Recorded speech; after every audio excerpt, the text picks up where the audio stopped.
Big Spin, c'est un podcast dédié au skateboard et à sa culture, et surtout à ceux qui en font. Ça s'écoute sur SoundCloud, YouTube, Spotify et les applications de podcast. C'est produit, réalisé et présenté par Sébastien Charlot. Allez, c'est parti.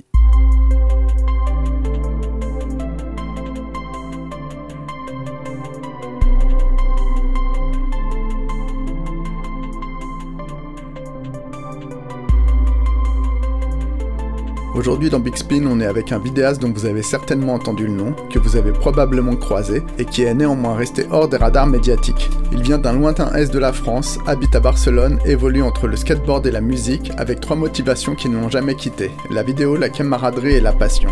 Dans cet épisode, il va nous en dire plus sur construire des rampes avec Hollyburging pour des francs suisses, la discipline et la curiosité, le collectif Clap, le curb dans l'appartement, son shop à Barça, et comment on réalise une mixtape vidéo de clips de rap en quelques jours. On est avec Kamel Ayad, Kamel DZ, on est avec Kamel Gondry. Big Spin Podcast.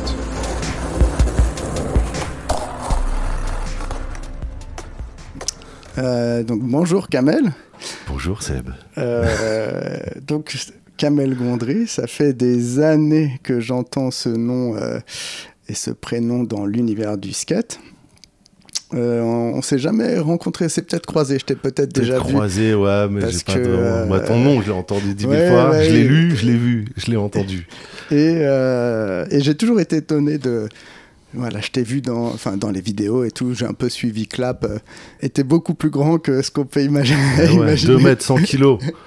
Ah ouais. Et c'est la première chose que tu m'as dit l'autre jour, parce qu'on s'est rencontrés dans le cadre d'un projet que je fais, un magazine, là, Gotham. Et un de mes collègues souhaitait te mettre en avant, et donc on a fait une interview qui s'est transformée en double page, et j'ai découvert toutes ces histoires, et donc ça m'a... voilà, c'est naturellement... c'était cool, hein, bonne rencontre, c'était cool, hein, petit magazine. Allez, acheter Gotham, là, direct. Ouais, voilà. Et déjà, tu parles facilement et beaucoup, et tu as quelques punchlines régulières qui sont assez drôles. Et tu viens de Mulhouse. Mulhouse, 6-8 Mulhouse. Qui est une ville qu'on connaît peu, assez lointaine.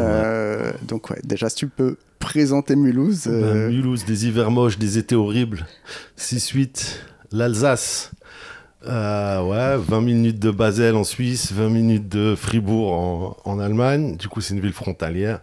On est coincé entre les Vosges et la frontière. Certains pensent que c'est allemand. Non, c'est totalement français. Et non, Mulhouse, c'est là où j'ai grandi. J'ai passé toute ma vie, 20 ans, vingtaine d'années là-bas.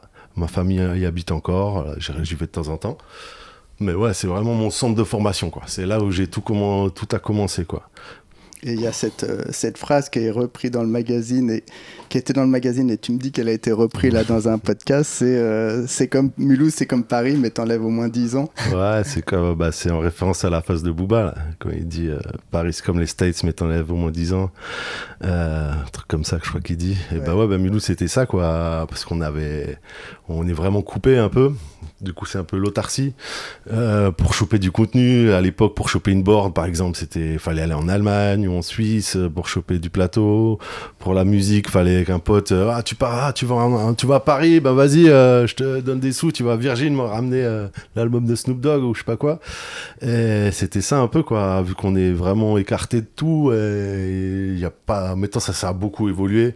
Là, quand j'y retourne, je suis content de ce que c'est devenu. J'aurais bien voulu avoir tout ce qu'on a maintenant à Mulhouse, mais voilà, moi j'aurais pas été là non plus, je serais peut-être resté encore là-bas justement si j'avais eu tout ce qu'ils ont maintenant. Mais ouais, c'était un bon centre de formation là-bas, quoi. Ouais, tu me disais vous captiez pas les chaînes hertziennes. Ouais, non, on captait, arrête, c'était quand même pas le Moyen-Âge. Non, c'est que je te disais, c'est que par exemple, vous aviez M6, mais nous on n'avait pas M6 ou la 5 à l'époque. Des trucs comme ça, c'est revenu plus tard. Et surtout, en fait, il y a un délire, c'est que tu dois partager les ondes radio hertziennes. Tu dois partager ça avec l'Allemagne et la Suisse. Du coup, par exemple, des radios comme Skyrock, Fun Radio, on n'avait pas ça. Du coup, à l'époque du Sectora, quand le rap il passait à la radio tout le temps, nous, on n'avait pas accès à ça, en fait. Il y avait quand même il y avait un manque d'infos. Du coup, ceux qui cherchaient et qui trouvaient, C'était vraiment des passionnés, tu vois. C'était vraiment, ok, ils cherchaient, ils achetaient les magazines et tout. Du coup, ah, putain, il y a cet album qui va sortir, faut qu'il y ait un pote, il y a un cousin, des tantes qui écoutent même pas de rap, tu vois, mais on les envoyait à Virgin chercher des albums ou chez Kiroc ou les shops indés de Paname ou au marché Malik et tout, chercher des trucs pour ramener des CD d'Alpha 520 qui on n'a pas, parce qu'on n'avait pas ça. Hein. Et après Internet, ça a tout changé aussi, quoi. Hein. Mais quand il y a eu Internet, on a eu de la fibre et tout. Vas-y, c'est parti, on pouvait télécharger Emule, Casa et tous ces trucs-là. On y allait à fond, on est Napster. Voilà, Napster, c'était Napster. Ça m'a retourné, quoi. C'était. Moi, j'ai un pote, il avait ça, mon gars, il m'a montré ça. Je fais, ouais, c'est quoi cette dinguerie? J'ai tout gratos là. Je vais être direct. J'allais chez lui tous les jours, c'est devenu. Loïc, SO Loïc. T'allais à Paris quand t'étais plus jeune ou ouais, en fait, mon oncle, il habite à Corbeil. Du coup, j'y allais, c'était un peu les vacances en été. Parfois, on allait faire une semaine à Corbeil et tout. C'était Paris, on était contents. C'était Corbeil, mais on est à Paris, tu vois. C'est quand même un petit peu loin de Paris. Ouais, mais pour nous, c'est Paris, quoi. Genre, on était là-bas, c'était le voyage et tout.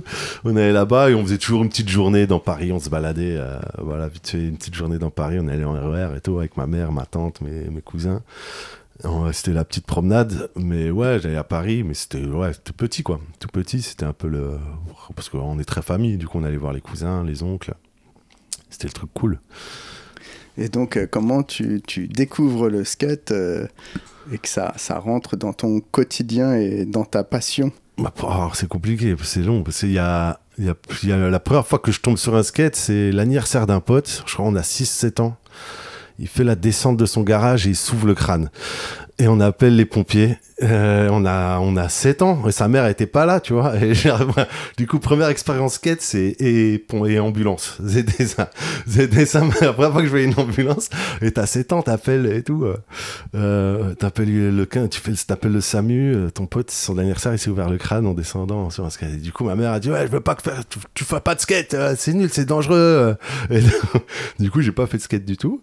Jusqu'à mes 15-16 ans, j'avais mon voisin Olivier Fioc et Fufu, un mec de Mulhouse qui habite à Strasbourg maintenant, et qui, lui, il avait une board et il m'a glissé une board parce qu'il était avec un pote qui s'appelle Shaolin DJ. Les deux, ils skataient, je les voyais, moi j'en avais marre derrière, je courais et tout. Ils m'ont dit, tiens, prends une board, moi tu pousses. Et ils m'ont filé une board, et jusqu'au moment, après c'était l'année où je rentrais au lycée, on était une petite équipe qui faisait du skate, c'était cool. Je pars de ça, je sais pas, en 96, 17 ou un truc comme ça. Et là, je commence à savoir monter un trottoir en ollie. Et là, je dis, ouais, let's go, bro. C'est parti. Hein.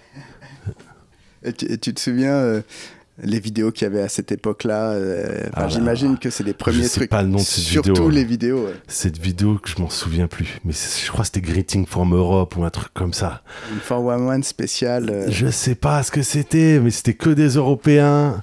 Des trucs à Genève, à machin, Lausanne, vieux souvenirs. Je crois qu'il y avait à la fin de la vidéo, il y a un gars, il fait un poirier sur une board, il descend au dôme, là, la descente, tu vois.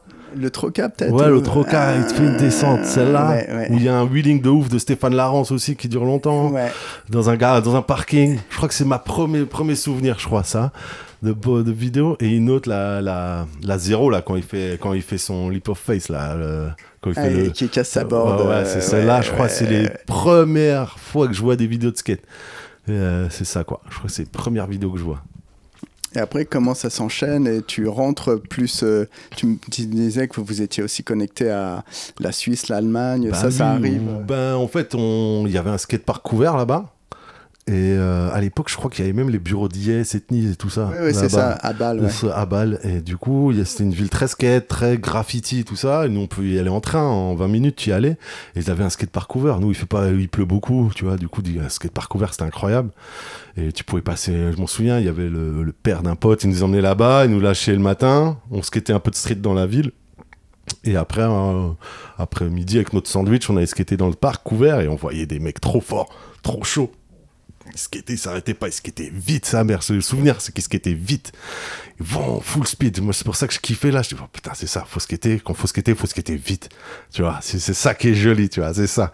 Il y avait des mecs, il y avait même ce petit, là, Jérémy Reinhardt, là, tu sais, un mec, un Allemand, là, qui était chez Adidas. Lui, je le voyais, il skatait, il s'arrêtait pas. Il loupait rien. Des trucs, ou des Oliver Guin aussi dans la rampe et tout, là. C'était des gars. Oliver Guin qui a bossé longtemps pour Ethnies, qui était incroyable en skate, mais tellement discret. Bah ouais, c'est ça, gentil comme tout, et super chaud, quoi, en courbe, il fait tout, quoi. Il faisait tout, ce qui était moi ça, il faisait des switches. Il y avait Joe Lawrence aussi. Joe Lawrence, méga pop. Il faisait des switch flips à hauteur d'enfant. Laisse tomber, il était ouf.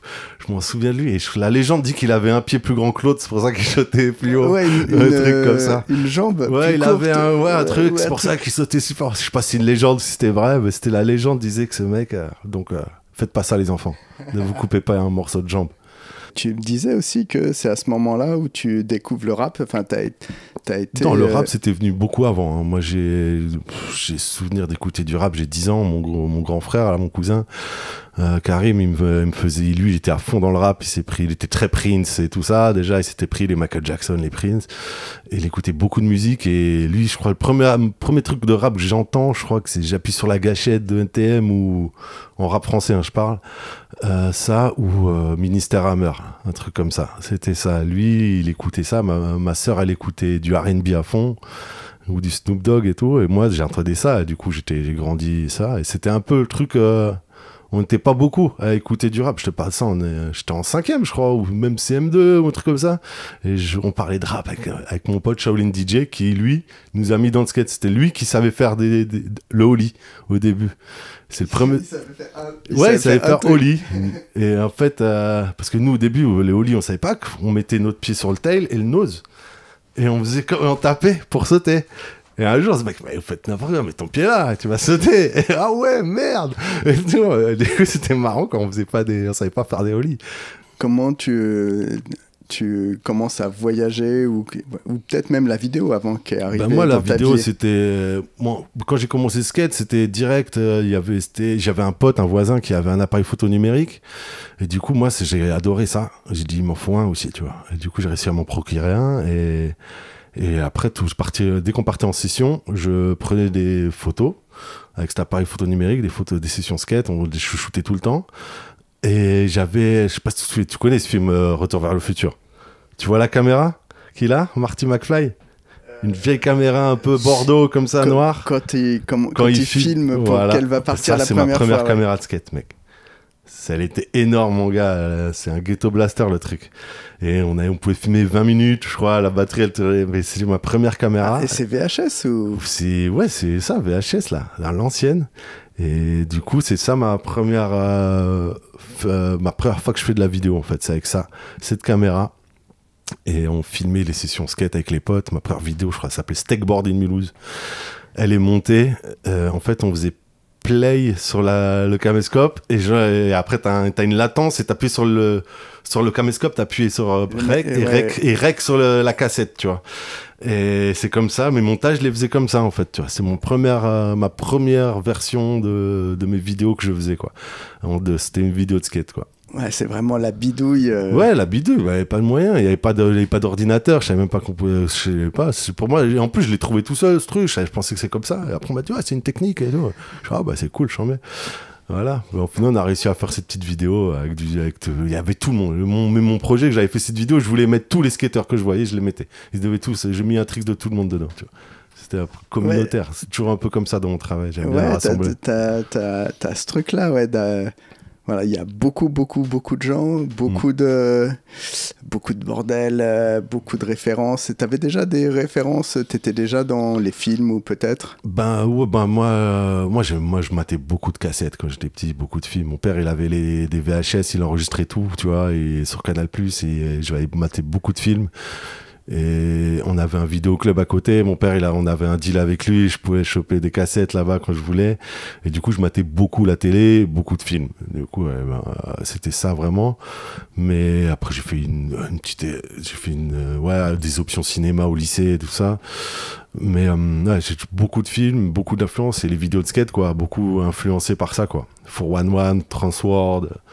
et d'autres vidéos encore comme ça, Skate Canada, toutes ces vidéos à l'ancienne, et Puzzle aussi. C'était vraiment des vidéos, voilà, ça m'a inspiré, même dans ma façon de filmer. Et ma façon de filmer, elle vient du skate beaucoup aussi, quoi. Mais toutes ces vidéos, elles étaient quand même très académiques, et dans le montage, dans tout, et ça, c'est un truc où à quel moment tu vois des choses différentes et tu te dis, ah ouais, il y a ça aussi. Ben en fait, moi j'aime bien montrer le lifestyle, quoi. Je voulais montrer le côté déglingue et le côté cool, le moment qu'on vit, quoi. C'est ça, documenter ce qu'on vit, quoi. Le moment, on gaulerie, c'est des souvenirs, c'est cool, tu vois. J'ai pas envie de faire un truc académique, machin. Mais ma vie, c'est pas que le professionnel du skate qui fait sa part parfaitement. Moi, je sais pas faire ça. Il y a d'autres gens qui le font très bien. Je vais pas faire la même chose que lui qui le fait bien, tu vois. Pourquoi ça sert à quoi de faire... Ça existe déjà. Je vais pas refaire la même chose. Du coup, genre, et en plus, il le fait mieux. Du coup, autant que proposer autre chose, quoi. Un truc qui me plaît, en plus, que j'ai envie de regarder. C'est ça, en fait. Moi, j'ai envie de faire des choses que j'ai envie de regarder. C'est ça, en fait, c'est venu comme ça. Et il y a le côté lifestyle du skate. C'est ça qui m'a fait accrocher, de voir le tricks parfait de Mark Johnson, c'est cool, mais j'ai envie de voir aussi quand il fume des clopes à l'envers, aussi, tu vois. C'est ça qui me plaît, tu vois.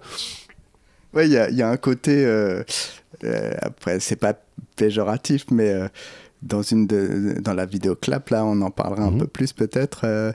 Il y a un côté, c'est comme les génériques des Video Girls. Enfin, il y a un truc où avec vraiment mélanger tout. Ouais. Parce que ma vie, c'était ça, quoi. Il y avait du rap, du skate, des mecs qui font de la motocross, des rappeurs, de la bagarre, de l'alcool, des meufs. Tu vois, c'est ça. Yann Reed, shit, tu vois. Baker mélangé avec du Jackass, tout ça. Tu mets tout ça dans une boîte, tu secoues. Et voilà, ça devient de la claperie, quoi. Et c'est un peu ça, quoi, mélanger ça. C'est ce qu'on vit, en fait, au quotidien, mais sauf on le cache parce qu'on a peur des sponsors ou de nos parents qui vont tomber dessus ou des trucs comme ça. Moi, je dis, vas-y, no filter, on y va, dans la limite du raisonnable aussi, tu vois, mais c'est de montrer ça, quoi, parce qu'on vit un vrai truc, c'est très, très fort, ce qu'on vit. Il faut le montrer, c'est chaud. C'est chaud, mec, tu vois. Mais toi, tu m'as l'air quand même quelqu'un de responsable et d'assez mesuré. Bah oui, ça peut très bien être ensemble. Mais moi, c'est pas moi le plus fou, hein, de toute l'équipe de la claperie, hein. Il y a des vrais chétanes, hein, dedans. Mais non, moi c'était juste le gars qui documentait ça. Je suis un peu un pouce au crime aussi, un peu, un thread. Mais ça, c'était le jeu. Mais c'était le jeu aussi, tu vois. On était tous là. Enfin, on se poussait tous les uns. Hein. Certains m'ont bien poussé aussi, hein, dans le vice. Mais non, mais c'était un peu... On se rencontre tous, on vit tous le truc ensemble et sans filtre, on y va. Pas besoin de mentir. En fait, ce qui m'embête, c'est de faire le mytho, quoi. Faut que ça soit honnête, spontané, vrai, tu vois. La quête du vrai, tu sais, quand on disait, ouais, lui, les street cred et tout ça. Mais nous, c'était vraiment crédible, tu vois. Il n'y a pas de mytho, c'est ce qu'on fait, c'est vrai. Il n'y a pas de on surjoue. Tu veux faire la Kaira? Ah ouais, tu fais la Kaira? Bah vas-y, là, il y en a 15, ils veulent te monter en l'air pour ton skate. Tu fais quoi? Tu vois, vas-y, hein, voilà, t'es une Kaira ou pas? Vas-y, bah viens, on y va. Voilà, c'est ça que je te parle, tu vois, ou de faire le grossiste vendeur de drogue, voilà, dès qu'il y a un problème, t'appelles les flics. C'est ça aussi, clap, tu vois, c'est que nous, on est là, on fait le truc, s'il y a un problème, un pote qui est en galère, bah tu l'aides vraiment. Tu fais pas juste, ouais, c'est ton pote quand tu skates, mais quand, voilà, lui, il a un problème, il a pas sa planche, on est plus, tu vois, non, faut aider, c'est comme ça, on est solidaires. C'est pour ça qu'on disait Clap Family. C'est pas là, faut qu'on s'entraide ensemble, quoi. On est ensemble, on est une équipe. Et tu me disais aussi l'autre jour que donc tu découvres Barcelone et c'est 15 heures de train. Et à quel moment tu as cette motivation d'aller voir ailleurs? En plus, dans tous les interviews que j'ai pu recueillir et tout, c'est quand même... parfois, c'est 2-3 mecs qui partent à la capitale. Il y a plein de gens qui réalisent pas la motivation qu'il faut pour quitter tout ça. Ben moi, là, je suis juste allé en vacances avec un pote. On est partis tous les deux avec Mathieu Schneider, là, un pote de Mulhouse, ce qui était là, il était plus jeune que moi, mais vas-y, on y va. On avait déjà un pote qui était allé vite fait. Il nous a dit, ouais, les gars, c'est trop chambé, faut skater. Tu skates, d'un coup, il y a Bastien qui skate à Magba, tu viens au truc de ouf et tout. Faut y aller, les gars, faut y aller. Et nous, cet été-là, on dit, vas-y, avec mon pote, on a dit, viens, on y va. Direct, on est tombé amoureux, quoi. les meufs, la fête, l'alcool pas cher, du skate tous les jours. Tu skate, il y a Paul Rodriguez, il y a Jerry Chou, ouais frère, au maximum. Ouais, c'était la grosse période. Ouais, avec des c'était Américains, 2002, ouais. je te parle, 2002-2003. Je crois que c'est l'année où il y a Lupa et la Bresse aussi qui sont venus habiter. Vincent Bressol. Voilà, William Fan, Baptiste Misor, toutes ces équipes-là, là, tu sais, genre c'était... Des grosses périodes avec Ouais, les c'est Français ça, et tu qui skatais, arrivaient. t'avais Paul Rodriguez, Jerry Chou, tout ça sur le spot en même temps, tu vois tout ça. Moi je viens de Mulhouse, mec, frère, tu sais, genre waouh, Max, je suis content, frère. Et au final, tu squattes avec eux, ils sont chill et tout, c'est trop bien, j'étais content à l'époque, tu vois. Et genre, c'était un peu le rendez-vous, et genre, tombe amoureux de la ville direct, quoi. Mais allez, moi je suis toujours après avec mes potes, dès qu'on pouvait bouger quelque part, on allait faire des contests à banlieue de Metz, à Belfort, Annecy, et on rencontrait des gens un peu partout, tu vois. En fait, c'est ça, quoi. Moi, j'ai rencontré des gens maintenant qui sont à Paris. Après, ils sont venus vivre à Paris, certains.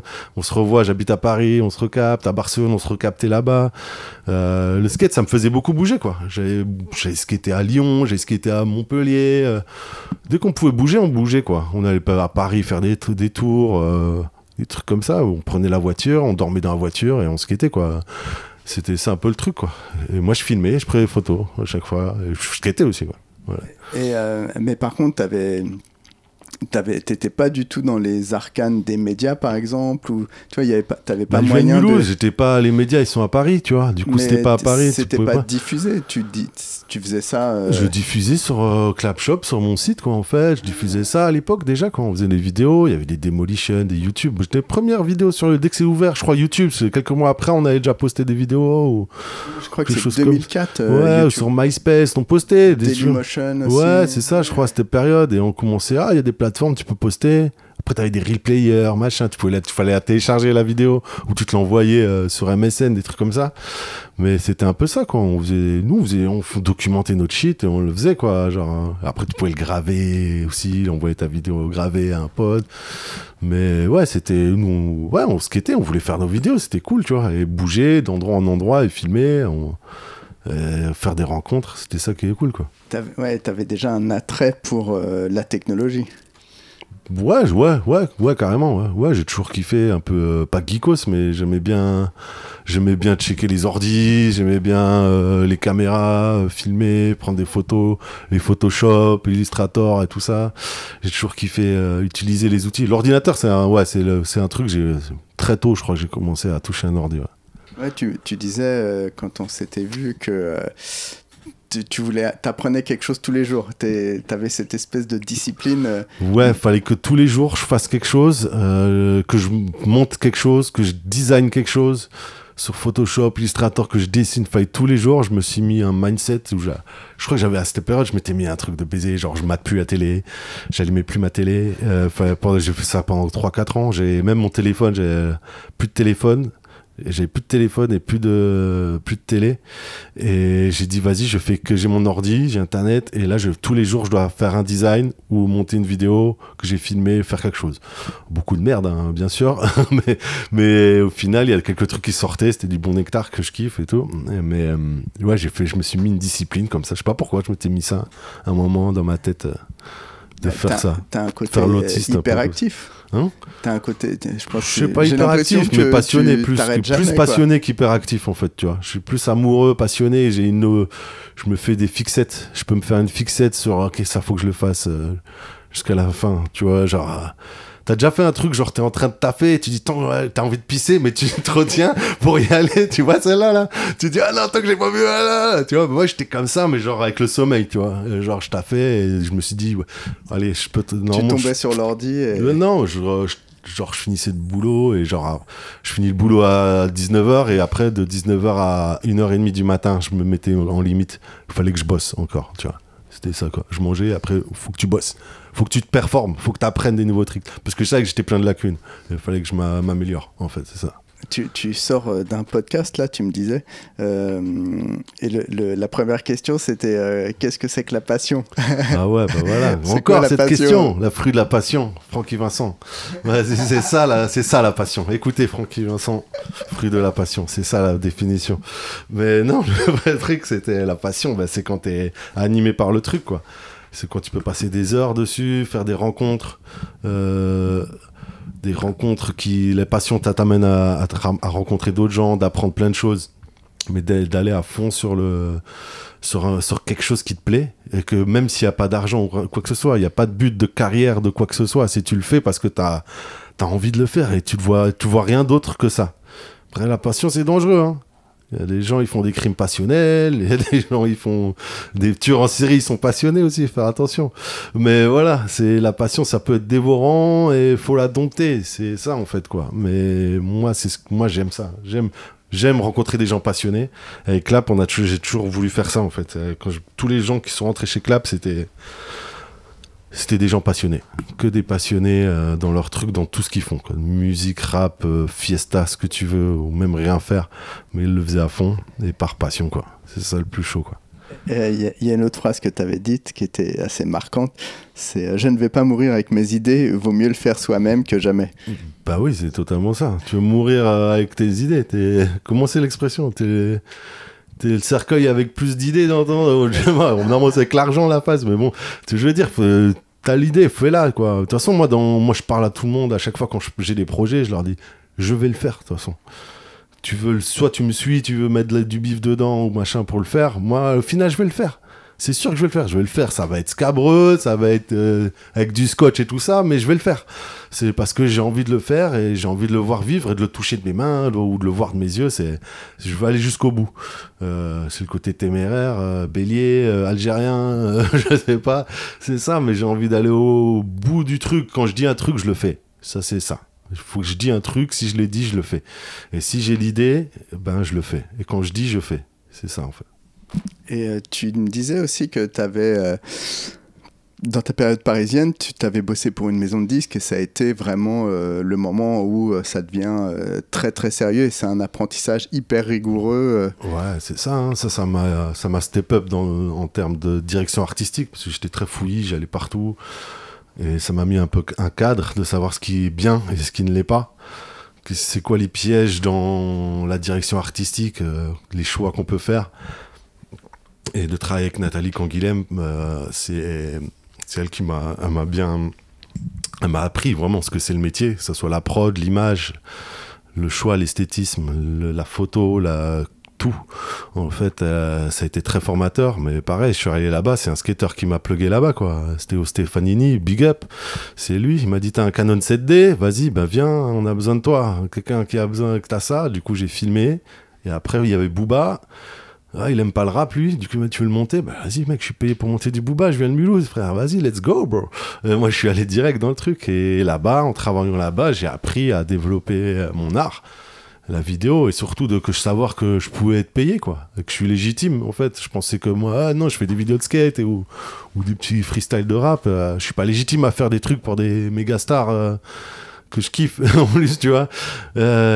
C'était un super apprentissage, super école, quoi. C'est ça, quoi. Oui, ça a duré un moment. Et Nathalie Canguilhem, moi, c'était la DA de Because. C'était la DA image de Because, de Charlotte Gainsbourg, de Métronomie, Headbanger aussi, elle a passé par là, elle a fait Save You. Le clip où il descend là, il y a toutes les motos, c'est elle, mon gars, tu vois. Le Scarface de Booba, c'est elle. Elle a fait trop de trucs. Elle fait de la mode, elle fait tous les trucs Yves Saint Laurent en même temps, tu vois. C'est elle qui m'a expliqué que te mets pas juste dans un truc, tu vois, aussi, tu vois. De faire que du rap. On va te mettre dans une boîte, t'appelles Kamel déjà, t'es grand, tu parles avec les mains, tu fais du skate, on va te mettre dans une boîte street, faut pas ça, tu vois. Du coup, elle m'a mis dans de la mode, elle m'a mis, va faire du Célassou, du Charlotte Gainsbourg ou des Amadou Mariam, faire taffer avec d'autres gens comme ça qui sont pas trucs et montrer, ouvrir l'horizon. Et en fait, elle avait raison, parce que déjà dans le skate, c'est ça, moi. Dans le skate, t'as du rap, t'as de la techno, du truc, t'as tous les styles. Et je suis comme ça. Du coup, elle m'a dit, vas-y, t'as le droit, tu vois. Et elle m'a donné ma chance de ouf, ça a changé ma vie financièrement, professionnellement, intellectuellement, ça a bouleversé plein de choses en bon quoi. Et ça fait quoi quelqu'un qui te fait confiance comme ça, tu l'acceptes, tu l'as accepté tout de suite ou... Ah non, tu connais la street, hein. Ouais, méfiant, c'est un piège, nanana. Je m'en souviens, la première fois que j'ai été payé, en plus ma mère elle croyait que j'avais volé de l'argent, parce que j'avais ma banque, elle était encore à Mulhouse. J'envoie le chèque, elle me fait « Non mais c'est quoi cet argent ?» Non, t'as volé. Et je fais, non, c'est vrai, j'ai vraiment... Non, c'est mon boulot, je taffe, mais non. Je fais, arrête de mentir, je touche pas cet argent. Putain, je galère, en plus, j'étais en broke, j'avais pas d'argent. Elle voulait pas encaisser le chèque, ma mère. Mais genre, du coup, ouais, c'était parce que ça m'a mis du temps, jusqu'à ce que j'ai l'argent vraiment sur mon compte. Je fais, ah ouais, d'accord, je suis payé pour taffer. Pour faire de la vidéo, c'est ça, je suis payé enfin pour faire ça, quoi. Et elle m'a donné ma chance, et en fait, moi, je pensais que j'étais pas légitime. Et en fait, je l'étais, quoi. Et ça En tout cas, tu l'es devenu, ouais. Ouais, mais il y a encore un an, je pensais que je l'étais pas, tu vois. Ça a mis du temps que je commence à accepter que, ouais, tu peux être réalisateur, mec, tu vois. Genre, en fait, c'est possible. Mais j'ai pas conscience, parce que comme t'as dit, t'es passionné, t'es dans ta tête dans le guidon, tu te rends pas compte que c'est un boulot ce que tu fais. Je le faisais, en fait, putain, c'est un métier. Moi, je m'en souviens, je voulais être graphiste. Je savais pas que c'était graphiste. Ouais, elle est géniale, cette histoire. Et c'est ma prof, on fait une présentation, je sais pas, là, au bac, un truc comme ça, elle me dit, ouais, mais ça s'appelle graphiste. Je fais quoi? Ouais, je me lève le matin, là, je suis payé pour faire des Photoshop comme ça, ou des affiches et tout, je suis payé. Je me dis, je vais faire ça toute ma vie, mon gars, tu vois. Et genre, ça arrivait comme ça, quoi. Mais j'étais pas au courant, parce que je faisais des posters pour les sketch-shops à Mulhouse, des trucs comme ça, je prenais les photos, et je mettais les typos, les trucs comme ça, ou des magazines. Mais je savais pas que ça s'appelait graphiste. Tu vois, je savais pas. Je le faisais, et gratuit, hein. On me donnait des lacets ou une board. Et j'étais tout gaze. Waouh, putain, t'as eu ça, j'ai eu ça. Hein. Mais un jour, on m'a dit, c'est un métier, mec, ça s'appelle graphiste, cette prof. Je sais plus comment elle s'appelle. Merci à elle. Mais je savais pas. Moi, que ça existait, en fait, quoi. Clap, ça arrive à quel moment? Pourquoi tu choisis ce nom? Et est-ce que tu peux définir? Moi, de voir ça de loin, j'ai toujours été interloqué, j'ai jamais compris. Et après, moi, j'ai fait des magazines, je suis assez sérieux. Ouais. Et puis, j'étais... Ouais, on a peut-être 10 ans d'écart à peu près, ouais. Donc c'était une autre génération. Et donc, ouais, vous aviez d'autres références. Clap, en fait, il fallait trouver un nom qui marche dans plein de langues déjà, tu vois. Et à l'époque, je suis avec mon ancien patron, là je le dis, exclu pour Big Spin. La définition de clap en exclu. Exclusif. Lui s'appelait Laurent Perello, LP. Moi, c'est Kamel Ayad. Et donc, on mettait sur le tableau, on écrivait nos idées, tout ça. Et il y avait un moment, ça s'est écrit Clap. Et il fallait trouver un nom pour le site internet, je sais pas quoi. Et du coup, c'est devenu Clap. Par la suite, on a trouvé la définition Kingdom of Liberty Against Prohibition. Royaume des libertés contre les interdits. C'est que dans la vie, on t'interdit de faire des choses, mais tu as le droit de les faire. Parce qu'il faut juste te renseigner, mais tu as le droit de faire plein de choses dans la vie, mais tu te retiens toi-même de les faire. Et en fait, c'est juste ça. En fait, la définition, c'était montrer un peu ça. Et Clap, le nom est venu comme ça. Et ça sonnait bien avec le délire, parce qu'on c'était axé beaucoup vidéo et vêtements. Et ça collait bien avec le côté clap, le clap du ciné. Et c'est venu comme ça après, quoi. Et moi, quand j'ai monté, parce que mon patron m'a juste fait ça, il m'a juste donné au début un petit coup de main pour imprimer les t-shirts. Mais après, c'est moi qui faisais tout. Et le truc, c'est arrivé en mode... je commence à faire tout moi-même, le site internet, et je vois qu'il y a beaucoup de gens qui kiffent en fait surtout plus les vidéos qu'on fait que les vêtements que je faisais, quoi. Et c'était un peu compliqué de faire des vêtements. Du coup, je me suis focus beaucoup là-dessus. Et après, je vais à Barcelone, et quand je suis à Barcelone, je rencontre ces Toulousains, Sébastien Godet, Mathieu Rémy, Lorenzo Ross. Et eux, c'est des Français qui sont venus s'installer en 2002. Ils ont ouvert un skate shop à Barcelone, tu vois, pas loin de Macba. Et je rencontre ces gars. Et ces gars, ça s'appelle comment? Ça s'appelait Chronic Skate Shop. Parce que dans ce shop, il y avait Bastien qui était sponsor, il y avait Rodrigo Texeira. Bastien Salabonzi. Voilà, il y avait Denis Lebron. Ça, c'était le shop. Et en fait, c'était le shop des Français là-bas. Et moi, je rencontre cette équipe, et cette équipe, c'était un peu gang, tu vois. Et je m'en souviens, je suis avec mon pote, il avait ses chaussures niquées, et les gars, ils le rament. Eh, viens, t'as des chaussures cassées, viens chez moi. Et je dis, mon gars, c'est des Français, tu vois pas, ils vont te mettre une carotte. Tu vois, on va pas squatter avec eux, tu vois. Et en fait, j'arrive et on devient pote de ouf après, avec ces gars-là, quoi. Je deviens pote de ouf parce que c'est des gars, ils sont sérieux dans le délire où s'il y a un problème, parce que le skateboard à l'époque, c'était un truc, t'es un bolos si tu fais du skate, tu vois. Et sauf moi, je me suis retrouvé souvent avec des embrouilles où il y a que moi qui bouge, tous mes potes ils sont partis, tu vois. Parce que moi, il y a pas moyen que tu me fouilles ou que tu me touches, frère, tu vois. Genre, il y a pas de ça, tu vois. Et Et je me retrouvais avec ces gars-là qui étaient chauds aussi. Il y a une embrouille, qu'est-ce qu'il y a? Ils se battent en mode kids, quoi. Là, et du coup, j'habite avec eux. En échange, je leur fais les vidéos, leur site internet, et moi, ils me crèchent gratos chez eux, tu vois. Et après, je vis le Barcelone du début 2000. Vraiment la période là où tu vas skater, t'es avec Mark Johnson, t'es avec Marc Appelliard, à son anniversaire, tu flex. Et tout, on était plusieurs de Français là-bas. À l'époque, on était beaucoup, et on skatait tous les jours avec des gars, des Japonais, des Croates, pas connus. Mais on est une grosse communauté, on est tous encore potes. Mais on se connaît depuis 15-20 ans. Certains, je sais même pas leur prénom, on se connaît juste de notre surnom, mais on se connaît comme des potos depuis des années, tu vois. Et là, c'est avec eux que Clap prend vraiment l'envol, parce qu'on filme beaucoup, on fait beaucoup de trucs, on fait beaucoup de tricks, on filme beaucoup, et on fait des grosses connexions, on rencontre plein de gens. Ils me présentent Julien Dogno. Et Julien Dogno, le photographe, skater aussi. Qui est un des premiers à s'être installé à Barcelone. Lui, c'est vraiment un des premiers, avec je sais plus qui avant. Peut-être, je sais plus comment il s'appelle avant. Il y avait un autre avant. Luc Luc Prouza. Oh, je crois, ouais. Un truc comme ça. Qui vient du sud-est ou un truc comme ça, ouais. Lui, je crois que c'est le premier, la vérité, de tous. Après, t'as les Dickman et tout ça qui sont arrivés. Ouais. Mais je crois que lui, il a ouvert le terrain. Et après, t'avais qui? Ouais, Dogno, il est arrivé après, avec Rico, paix à son âme. Ouais. Et ils sont arrivés ensemble. Eric Saxy, ouais. Ils sont arrivés ensemble et ils ont ouvert la voie à tout le monde, en fait, après. Ouais, Luc Prouza en 96. Ouais, lui, il est très longtemps. J'ai croisé encore il n'y a pas longtemps, là. Toujours avec son énorme flip back full speed, là. Toujours chaud, lui. Non. On se gare. Il nous dit, bon, si demain il y a un sticker rose, ça veut dire que votre voiture, elle s'est fait embarquer. On rentre à l'appart. Il y avait Tom Penny et Benjamin Debert. Ouais. Le mec se fait arrêter par les Condés. Hop, embarqué. Donc on se souvenait de où il habitait, on sonne, et les mecs super parano, ils nous disent non. Ils nous laissent quand même crécher. Ouais. Et le lendemain, on arrive à la bagnole, il y avait le sticker rose, et le mec réapparaît le soir. Et c'était assez génial, ouais. Non, la classique fourrière à Barcelone, quand tu viens. Ils aiment bien te péter, quoi. C'est ça, c'est un spécial. Plaque française, tu te fais sauter. Garez-vous à Montjuic, c'est ça le secret, les gars. Et t'enlèves toute ta voiture, tu laisses la boîte à gants ouverte, parking gratuit à Montjuic en haut, tu te fais le downhill, t'arrives dans le centre. C'est ça le tricks, les gars. Merci à Vincent Bressol qui m'a dit « Ouais, c'est bon, garde-toi là !» Escroc, Vincent. Et le lendemain, je me suis retrouvé à m'engueuler, à me faire raqueter de 150 €, je crois. C'est vrai. Et après, tu payes à l'heure ou à la journée. Tu saignes, tu laisses la voiture à la fin.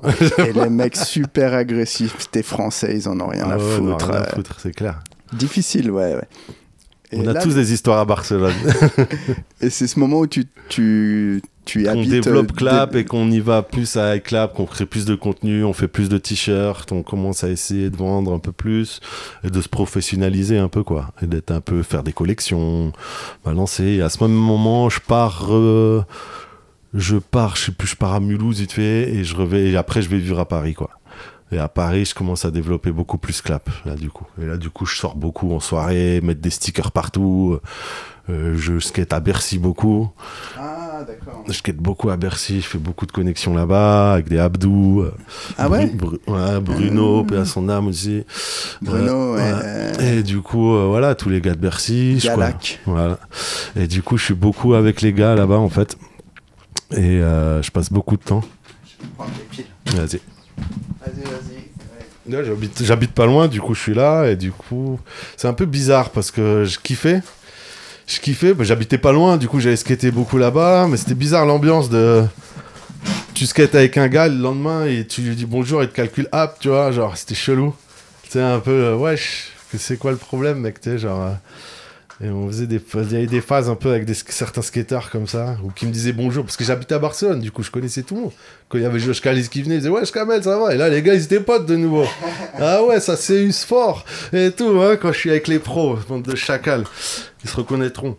Mais voilà, et après, c'est le jeu, hein, c'est comme ça. Mais voilà, c'était bizarre un peu les sensas, un peu du truc. J'étais avec un pote de Mulhouse qui venait d'emménager aussi à Argenteuil. Du coup, je skatais beaucoup avec lui aussi. On faisait le tour, on allait faire dans le 9-5, dans le truc dans l'Oise et tout, se faire des skateparks lointains, et où je rencontrais des skateurs de l'époque, quoi, aussi, quoi. Dans des petits skateparks, on faisait le tour de la région, quoi, aussi, pareil, quoi. Ouais, d'ailleurs, Abdoulaye Mbaye, il y a Tura qui le cherche depuis un paquet d'années. J'ai essayé de le retrouver. Moi, la dernière fois, je l'avais vu, c'était quand il y avait au 104. C'était au 104 quand ils avaient fait un truc Adidas, là, avec Marc Gonzalez. C'est la dernière fois que je l'ai vu. Et moi, c'était là. Moi, je squattais avec lui, j'allais chez lui, ou parfois, il dormait à la maison, même parfois, à un moment où ça allait pas. Mais après, il a disparu. Et d'ailleurs, si quelqu'un l'a vu, hein, les gars, n'hésitez pas, on s'inquiète, on aimerait bien savoir ce qu'il est devenu. Ouais, le 104, ouais, finalement, c'était il y a 10 ans, je crois. Bah oui, je l'ai plus revu après, c'est la dernière fois que je l'avais vu, ça allait pas trop bien encore, hein, c'était pas trop ça. Et c'est inquiétant, parce que c'est gentil comme tout, mais voilà, il a eu des problèmes et c'est un peu Tura, là, et il a raison de relancer ça, quoi, mais on essaie de le retrouver, mais dernière nouvelle, je crois qu'il était dans le nord, vers Lille. Je sais plus qui m'a dit ça, mais voilà, on essaie de le retrouver, on aimerait bien le revoir. Ouais, je l'ai bien connu, on a fait plein de photos, il passait souvent... Tueur, mon gars, il est trop chaud, lui, trop chaud. Il se tapait avec Lucas à l'époque, hein, frère, hein, il faisait des tricks de baiser, hein. Il était trop chaud, lui, hein. Moi je m'en souviens, il a une vision de comment il voyait le truc. Il était tellement fort. Il avait un deck control et comment il voyait le truc. Skate rat à fond, lui, hein, par contre, hein, il était en mode... dehors, il s'en bat les couilles, mais tu vois, mais super chaud, quoi. De Bayonne, je crois, à la base, lui, non? Ouais, Bayonne, et c'est un des deux gars, il y a lui et Raphaël Bruni qui ont appelé au bureau pour nous remercier d'avoir mis une photo. Ah, bah. Et j'avais fait un flip 5-0 back sur un muret en descente, il avait fait first try, là. Ouais, il est trop chaud. Genre, et un jour, Lucas faisait à Lyon sur l'espèce de petit plan incliné bleu, là. Ça, c'est un immeuble, c'est du carrelage. Il faisait 180 back et il slidait reverse sur le plan incliné. Je vois, ouais. Et un jour, on est à Lyon, il y a Abdou, et il dit ouais, j'aimerais bien essayer ça en Switch, le truc de Lucas en Switch, mais je peux pas le faire parce que c'est Lucas qui l'a fait. Il avait beaucoup de respect pour... De ouf, Lucas, c'était son skater préféré. Ouais. Il le kiffait de ouf, il me parlait tout le temps de lui. Parce que je sais plus, j'étais allé à Toulouse, parce que mes gars de Toulouse, c'était des potes de Lucas, tu vois, de Barcelone. Ah bah oui, forcément. Et c'était des bons potes à eux, et il me disait, on avait fait une session, et j'avais posté des photos et tout à l'époque. Il me fait, ah putain, t'étais avec Lucas, il a fait quoi comme tricks? Et lui, c'était ça, il veut savoir, il a fait quoi et tout. Il le kiffait de ouf, franchement, il kiffait trop son skate, quoi. Ouais, Lucas Puig, bien évidemment. Ouais. Et il avait essayé Abdou en Switch, là. Switch 180 backside 180, 5-0 back, reverse front sur le truc. Premier essai, il a failli le faire. Et après, il a dit, ouais, non, c'est le truc de Lucas, je peux pas le faire. Ouais, bah, tu vois. Mais bon, c'est comme ça. C'est la règle aussi, hein, les gars qui refont. Tu fais pas le même trick qu'un autre. C'était en Switch, c'était le même trick en Switch. Oui, mais bon, ça fait copycat, tu vois, genre un peu. C'est comme si toi, t'es là, tu fais ton flip et un gars, il vient devant toi, il fait un switch flip devant toi, il te regarde. Ah, frérot. C'est malsain, là. C'était impossible. C'était rigolo. En tout cas, c'était un chouette petit gars. Non, il était chaud, mon gars. Vraiment hyper gentil. Beaucoup vu. Et après, tu décides de t'installer à Barcelone. Non, c'était quoi après, là, on est Clap Paris, ça se développe. Barcelone, après, d'abord, c'était Barcelone. Barcelone, Clap, ça vient surtout de Barcelone à la base. Enfin, Mulhouse, Barcelone, après Paris. Voilà, c'est ça, quoi. Et après, je suis allé à Paris, on a développé le truc sur Paris. Mais au début, par exemple, avec Clap, il y avait celui qui fait ton générique, Karim Deni, tu vois. Ah ouais. Bah oui, il était chez Clap, hein, c'est un des premiers. Karim Deni, qu'est-ce qu'il était pour Clap? C'était Médusor, mais là il est en privé sur Insta. Hyper gentil, m'a proposé de faire le petit jingle. Bah oui, c'est lui qui YouTube. a fait bah lui, il était chez Clap dès le début, tu vois. Généreux et c'est une crème, gentil, je l'ai vu. J'étais à Mulhouse l'été dernier avec mon petit et tout, trop galerie. On a skaté avec mon petit. Il est trop gentil, la crème. Il est retourné vivre à Mulhouse là maintenant. Je le remercie encore parce que c'était vachement chouette. Il est vachement bien, j'utilise encore. Nicolas Schneider aussi, là qui fait les parcs aussi, qui est trop cool. C'est toute leur équipe là, c'est des petits, ils étaient très motivés. Ils avaient leur petit assaut, ils faisaient des skateparks, des events gratos, c'était genre par passion, mon frère, tu vois. C'est ça, moi je kiffe les gens comme ça, passionnés, ils font juste des choses, juste on se fait plaisir et tout. C'est ça, c'est chaud, quoi. Ouais, tu me disais tout à l'heure que tu avais monté des rampes à verticale, la boîte de c'était le boulot de l'été, là. C'est ça, ouais. Je sais plus qui nous avait plugué. Et en fait, c'était le plan, il y avait les championnats d'Europe à Basel. Et du coup, il fallait monter les rampes verticales. Alors là, le bol, ça allait, mais quand tu dois monter la big, en fait, le système, c'est des Lego, tu vois. Mais il n'y avait pas de grue, tu vois. On devait tout monter à la main, mon gars. C'était physique quand même. Mais à la fin, tu pouvais skater la rampe. Oh, moi, je suis nul en rampe, mon gars. Mais j'ai appris 2-3 conneries quand même, tu vois. Parce qu'en fait, c'est bizarre, mais quand tu montes le truc, tu l'as paraître marrer moins. Tu sais, quand tu pars du début, tu le fais. Il y a une sensation qui fait que, c'est pas si dur. En fait, elle est moins. Même la big et tout, tu la voyais, c'était c'est standard. Après, quand tu vas en haut, tu la drops pas, tu fermes ta gueule, tu demandes pardon. J'en connais qui sont restés longtemps sur la plateforme pour redescendre. No way. Et du coup, du coup, c'était intéressant parce qu'après, on avait accès au skatepark, et on avait passe VIP, t'allais partout, boisson, machin. Et tu kiffais, t'étais payé en francs suisses surtout. Alors, c'était cool. Et avec cette thune, après, on partait, je m'en souviens, on avait fait ça. C'était la première année, je crois qu'ils faisaient le contest. Et avec la thune, on a fini le contest était fini et mon pote il venait d'avoir le permis, on a pris la voiture et on allait skater à Roanne près de Lyon. Oh, putain, où il y avait la une ville place de Double. Ouais, bah oui, sur la place de Double là, de mec du Double là, des cœurs arrondis là comme ça. On s'était fait arrêter par les keufs bien sûr. Et après on s'est dit vas-y, c'est chiant ici. On est allé à Lyon. On est allé à Lyon et on est allé au rail du Conforama Rouge. Tu vois, le fameux. Le classique. Ouais, il était démonté, frère. Là. Mais tu connais. On a fait la route de Memphis. On y va, frère. Faut y aller. Alors, on arrive. Et moi, appareil photo, shoot mes potes d'abord. Je dis, vas-y, teste d'abord. Il était cabossé, le truc. Hein. Mon pote qui conduit en plus, on n'avait pas le permis, moi. On était 3, tu vois. Et Olivier, Greg et mon pote et moi, tu vois. Et il saute tout en haut. 50-50. Il arrive, il glisse. Bam! Il zippe au milieu parce que le truc il est arrondi, cabossé de ouf. Paf, il s'éclate dedans. Je fais waouh, tendax. Je sais pas si je vais y aller. Après, je fais moi ça va, le no slide, c'est un truc que j'aime bien. Du coup, j'y vais en no slide, pareil, je frappe et je balance de l'autre côté, je m'éclate. Je fais bon, 2 blessés déjà. Et après, il y a juste Fufu. Lui, il l'a pris de la moitié. Et il l'a fait 50-50 d'en bas, tu vois, de la moitié parce que c'était genre 5 places 5, un truc comme ça. Et du coup, on a fait, c'est bon, on a la photo. Et après, on fait quoi maintenant? Viens, on se casse. Et on a pris la voiture, on est allé à Montpellier, tu vois. On va à Montpellier, on skate, on gramont, tout ça, un peu de street. Et on revient, on s'est fait soulever la voiture, cambrioler, on nous a volé, on nous a cassé la voiture et tout ça. Et à la base, on devait aller jusqu'à Barcelone, tu vois. Mais mon pote, il avait trop le seum. Il a cassé la voiture, il s'est fait voler toutes ses sapes. On rentre, nique ta race. Vas-y, c'est bon, on est rentré.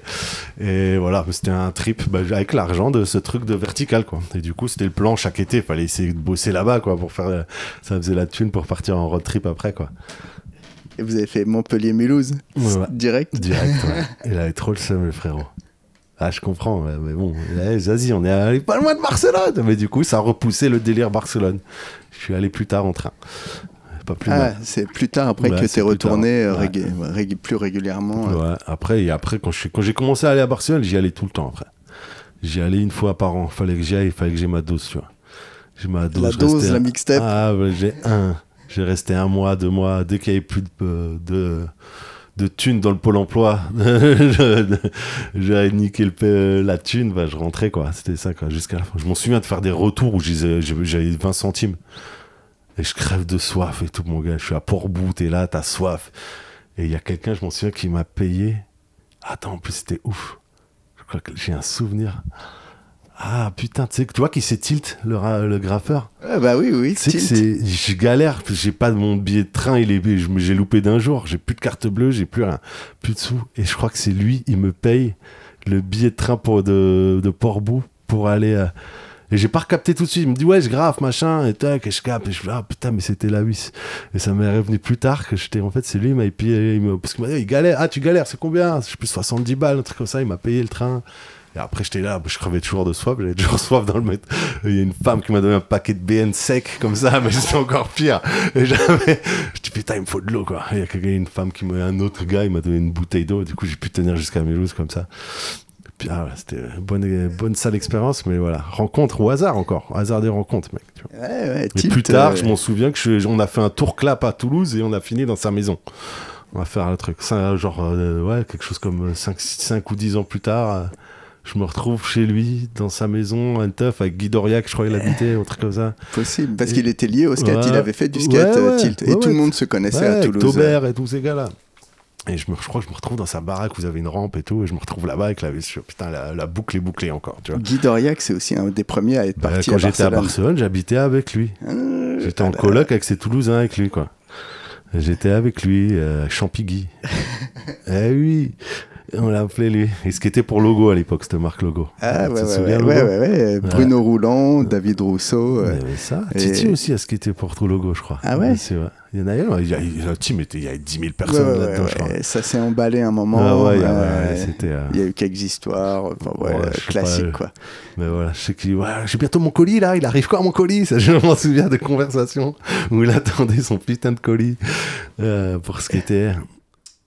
Ah, mais Bruno Roulant, c'est que oui, je l'ai rencontré plus tard. Parce qu'il fait la distri pour Jaker. Ah, c'était distributeur de Jaker. Et quand j'ai ouvert une boutique après à Barcelone, et je distribuais Jaker, et c'était lui. Et son fils, il était en stage dans ma boutique même. La boucle est bouclée, bro! Je t'ai dit, ça s'arrête plus. Bruno Roulant, qui a été un skateur des années 80, fin des années 80. Ouais, mais gros rampeux, lui. Ouais, qui a eu une board chez Flip. Ah ouais, je savais pas. Ouais, je sais qu'il a une rampe dans son jardin, une big. Ouais, il a une big dans son jardin. Il a été pro pour la marque Deathbox, qui est devenue Flip quelques années plus tard. Mec, il est encore à fond, quoi. Son fils, il aussi, il skate. Et ouais, ils ont la rampe, ils ont une big dans le jardin. Ouais, je me souviens de ça. Ouf. Et il a été toujours agent pour des marques, distributeur. C'est ça, il m'a raconté ça. Ouais. Et comment tu réalises cette vidéo This is Clap que j'ai regardé ce matin à nouveau, et il y a quand même un nombre de skateurs, un nombre de tricks. Parce qu'on voulait faire une grande vidéo au moment, tu vois, parce qu'on faisait plein de capsules, plein de petites vidéos. On a fait plein de trucs et je me dis, ok, à un moment, on va essayer de faire une autre grande vidéo. Et on a fait ça, This is Clap, et c'était un peu un mash-up de tous les contenus qu'on a pu faire. Du coup, j'ai demandé à tout le monde, envoie-moi des footage, tout ce que t'as, on va filmer, on s'est mis une deadline et on a balancé ça. Et l'idée, c'était vraiment de mettre tout le monde et de faire un peu un résumé de tout le monde. Mais ouais, c'était un peu fédérateur, quoi. Montrer Clap Family, parce que on n'est pas un team, tu vois, c'est une famille. C'est genre, il n'y a pas de genre, t'es là, t'as un contrat, tu dois faire tant et tant. Non, mec, tu veux être dedans, tu veux faire participer au délire, ben vas-y. Il y avait cette phrase qu'on disait, si tu veux rentrer dans Clap, vole la place de quelqu'un ou fais ta place, tu vois. Tu vois, c'était simple. Il y a un mec là, c'était qui qu'on est sorti à qui? C'était Gervais là, tu vois, un petit là qui fait du son, fait des gros un petit Renoir comme ça, il fait du son, il fait j'ai vu. Gervais. Et là il a été longtemps à Répu. Voilà. Et là j'ai vu qu'il était dans un label, il fait des trucs fait des pour sons les pour ricains. Maes ou des trucs comme ça. Et après je sais pas s'il fait pas des trucs avec des gros ricains. Il fait des prods, ça fait un moment. Et je m'en souviens, on est au Dôme et je suis avec mon pote Matt Timmy et il nous dit comment je fais pour rentrer chez Clap. Et je lui dis et je sais plus si mon pote ou moi, je lui dis si tu veux rentrer, vole la place de quelqu'un ou fais ta place. C'était ça. Et du coup, ça nous a fait rire cette connerie, on l'a gardé à tout le monde qui dit comment on fait pour rentrer chez Clap. On dit c'est ça. C'était soit la règle c'était sinon tu sois approuvé par 3 personnes du crew qui sont déjà dedans. Il y avait quand même un petit rituel. Il faut filtrer, sinon t'as toujours un petit peu parano. Il y a des gens, ils ont passé le filtre, mais on a dû les échapper après aussi, parce qu'ils ont fait trop de dingueries.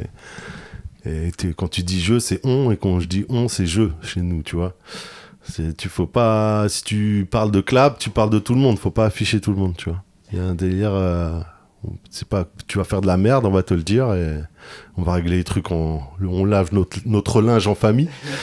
Mais voilà, c'est juste ça, quoi. S'il y a des gars, ils ont débordé un moment chez Clap, on les a recadrés. Et c'est ça, quoi. Ouais, dans cette vidéo, il y a un peu tout le monde, notamment Vincent Bressol, Titi Gormit, Flo Marfin, Anthony Lopez, Mérour, Julien Mérour, et il y a plein de skates et les shérifs, Ben Aurélien, L'Homme Pâle, là tu m'en parlais. Oui. Et il y a une séquence qui m'a fait vraiment rire, c'est une espèce d'appart, il y a le feu sur une table, il y a un des jumeaux, et il y a un curb au milieu de l'appart. C'était mon appart, ça. Et c'était Daniel Lebeg, pour mon anniversaire, ou je sais plus quoi, il m'avait offert une table Curb, qu'en fait, pour l'emmener pour skater partout. Parce que j'organisais des events, et je crois que c'était pour annoncer la première de la vidéo. Et je crois qu'on n'avait pas dormi, tu vois. Et c'est la première, c'était je crois que la vidéo, on l'a fait, il doit être 10h du matin, on n'a pas dormi. Et la première, elle est à 8h le soir. Et on fait un petit teaser, quoi. Où ça skate. On met le feu dans mon appart pour skater, pour faire un teaser. C'était spontané, on trouvait que c'était une super idée sur le moment. On a trouvé que c'est le meilleur truc qu'on pouvait faire. Et ouais, il fait un croquette, je crois, sur la table. Ouais. Mon salon, il fait... Il le montre. Ça faisait 8 mètres carrés, un truc comme ça, il arrive à le mettre. Bravo. Avec Thomas Renaud qui est en train de... Ah ouais, magnifique. C'était une grosse époque, ça. C'était... Et ouais, je crois que ça, après la vidéo, 6 mois après, je crois, je pars vivre à Barcelone après. Oui, et après cette vidéo, déjà, je trouve qu'il y a plein de références, que ce soit au cinéma, à la musique. Il y a des extraits, et j'ai trouvé, ça m'a étonné, que j'avais pas vu à l'époque, qu'elle a vachement bien vieilli, parce qu'il y a des Titi Gormit qui sont très connus aujourd'hui, qui sont déjà super forts. Mike Diligent. Après, il y en a plein que je connais pas, parce que c'est vraiment plus tard, et je suis beaucoup moins dans le skate. Ah, voilà, c'est reparti. Ça record, parce qu'avant, je fais le podcast du mec, il avait oublié d'enregistrer le début, on a dû le refaire. Comme tu disais, il y a l'homme pâle, c'est vraiment... Il y a plein de spots qui n'existent plus aussi. Il y a dedans. Je pense à la vague à Châtelet. Il y a Merour à la vague là, Merour qui fait lip slide, je crois qu'il fait lip. Et... Non, il fait blunt. Ouais, il fait blunt. Et c'est Titi qui fait lip slide sur toute la vague comme ça. Le blunt là, Julien Merour, il est vraiment très fort. Il était énervé, très fort. Full speed, mais il était à son prime là. Mais encore là, il est trop chaud, Merour. Ah ouais, il est trop chaud. Tu regardes son Insta, il est trop chaud. Il skate tous les jours, il n'a plus rien à foutre des sponsors, tout ça. Mais voilà, il est trop chaud encore à Barcelone, il skate tous les jours. Il est trop chaud. Ouais, déjà, ça m'a fait plaisir de voir la vague. Il y a des années que j'avais pas vu la vague, donc qui était un spot à Châtelet mythique. Et ouais, je trouve qu'il y a un truc c'est une époque, c'est un peu foutraque. Parce que c'était la transition entre la DV et la HD aussi. Du coup, je savais pas comment rendre la texture cool. Parce que j'avais des footages en HD et des footages en mini DV, tu vois. Et du coup, pour mettre le truc, c'est pour ça que parfois je filme mon écran pour faire un mélange, pour faire les transitions entre quand il y a des trucs en mini DV et des trucs en VX1000 ou des trucs en HD, tu vois. Et du coup, le truc, c'était un côté mix média. En fait, faire un mix média pour mélanger un peu les trucs parce que c'était la seule façon que je trouvais pour rendre le truc plus esthétique et digeste en fait. C'est vachement homogène, ouais. Voilà, parce qu'il fallait rendre le truc digeste parce que t'as un truc rectangulaire et après un truc carré. Et du coup, l'œil, tu le perds, tu vois. Et du coup, t'es plus focus sur la part du gars, ton œil, il est parti autre part. Et l'idée, c'était de rendre le truc homogène, tu vois. En même temps, j'ai trouvé d'autres techniques pour faire ça, mais là, totalement, c'était un peu le défi, quoi, sur cette vidéo, ça. Et ouais, on sent, ce qui est rigolo, c'est qu'on sent que c'est spontané, qu'il y a personne qui t'es arrivé, t'as fait, le mec a fait sa line, il a essayé 2-3 fois, et ouais, il y a du bon skate. Il y a du skate normal aussi, tu vois, il n'y a pas des trucs, j'ai pas mis les méga stars pour faire le mec plein de vues, et c'est parce que je pense pas que c'est ça qu'il fallait que je fasse. De toute façon, c'était pas le projet que je voulais faire, et j'aurais pas pu le faire de toute façon comme ça, tu vois. Je pense si je veux le faire, c'est une autre façon, c'est un autre procédé. Le mec il est à Barcelone, l'autre il est à Toulouse, l'autre il est... Comment je fais pour avoir le même rendu caméra, le même film? C'est beaucoup. On est un crew de partout. Les avant-premières, c'est à l'image des avant-premières qu'on a fait. On en a fait une à Paris, à Barcelone, à Los Angeles, à New York, à Metz, à Londres, à Marseille, à Montpellier, à Toulouse. En première partout, on a fait ça, tu vois. Et en plus, on a fait de tout ça fait maison à la main avec l'équipe, tu vois. Et t'étais à chaque fois à la Non, pas tout. J'étais à celle de Los Angeles, j'étais celle à Paris, et c'est tout, quoi. Les autres, c'était les gens. Je dis, tiens, c'est ton projet, il t'appartient aussi. Fais-le vivre aussi, tu vois. C'est comme ça. On est un crew, tu vois, on est chacun son truc. Moi, ça m'est déjà arrivé avec Clap, qu'il y a des gens, ils sont en galère à Los Angeles, ils m'appellent, ouais, je suis en galère, la meuf, là, je suis à Venice Beach, c'est la nuit. Je fais, attends, j'appelle un gars, mon gars. J'appelle, je dis, vas-y, j'ai une pote à moi, elle est en galère, là. Il s'est levé à 6h du matin, aller chercher la meuf, alors il la connaît ni là ni Dev, parce que c'est un gars de Clap. Tu vois, ah c'est Clap, c'est la famille, on va t'aider. Moi j'ai déjà des potes, ils vont en Finlande. Il y a Tuukka Koronen là qui skate pour Clap là. Ça m'a fait bien plaisir aussi. Bah ouais, mais Tuukka c'est la famille, c'est mon frérot. Et genre lui il est là, il est en Finlande. J'ai mon pote, je crois il est à Christina de Queen, il cherche de la bœuf parce qu'il en peut plus. Et il va ouais je suis en tournage avec elle, elle me rend ouf, il me faut de la bœuf. Et mon pote il dit vas-y j'appelle Tuukka et Tuukka il lui ramène pochette entière de bœufs énorme. Tiens, c'est la famille, c'est Clap. Mon pote dit, mais je vais pas pouvoir fumer tout ça et tout. Il m'a dit, je vais se retrouver avec une pochette de ouf à l'aéroport, j'ai dû tout jeter. Mais mon pote, voilà, et parce que il est gratuit, hein. Genre, il a pas payé, mon frérot, tu vois. C'est ça que je te parle, on a des soldats un peu partout, on est tous là ensemble, ma famille, t'as un problème, ah, tu veux dormir là-bas, t'inquiète, c'est un gars, c'est Clap, du coup, c'est bon. Tu peux t'occuper. On a monté ce truc-là, tu vois. Et là encore, il existe ce réseau, tu vois. Ouais, Tuukka qui était... Et professionnellement, dans mon boulot maintenant aussi, il m'apporte encore ça. Ouais, bah, c'est la famille, on s'aide, c'est normal, tu vois. Il y a Tuukka qui était un petit mec, un petit blond scandinave qui était hyper fort, ouais, hyper stylé. De Pérouse Crew, tout ce crew là, de Pérouse là, c'est trop chaud. Il était chez Blueprint. Et ouais, il est dans une des vidéos. Ouais, il est la dans vidéo. Blueprint, ouais. Il a fait, lui, méga frontside no slide incroyable. Le meilleur frontside no slide que t'as vu, c'est lui. Il le maîtrise trop. Il avait ce truc aussi du nollie où il le tweak sans les mains là, tu vois. Je crois que c'est dans Berix là, quand il faisait les tricks là, tu vois. Genre, tu sais, il faisait des focus sur un trick. Il est monté, il fait un nollie, mais il te plie les genoux, on dirait qu'il le grabe. Non, mon gars, il a trop stylé. Il était trop tellement stylé. Et tous les no-comply. Il faisait des no-comply de baiser. Tu sais pas comment il les fait, quoi. Alors, c'est pour ça qu'on faisait la compétition Son of Shetan à l'époque. On avait mis spécial, genre 10, il fallait faire 10 non-comply, mais je savais qu'il n'y avait que lui qui pouvait les faire. Du coup, on était sûr d'avoir des points. Eh oui, c'est ça, tricher pour gagner. Il y a un autre projet qui est assez rigolo, c'est iPhone Vidéo. iPhone Vidéo, je m'en souviens plus de celui-là. C'est sur ta chaîne. C'est tout. C'est les best-of. Non, c'est Gronze. Ah, ça, c'est la vidéo de Gronze, ouais. C'était la vidéo de Gronze. Ah, mais ça, c'est eux qu'on fait. C'est lui, j'ai juste mis sur ma chaîne parce qu'à l'époque, il n'avait pas de YouTube. Du coup, je l'avais mis là-dessus parce que je crois que on faisait la vidéo première chez moi. Et j'avais que le Google Chromecast, du coup je l'avais mis là-dessus, tu vois.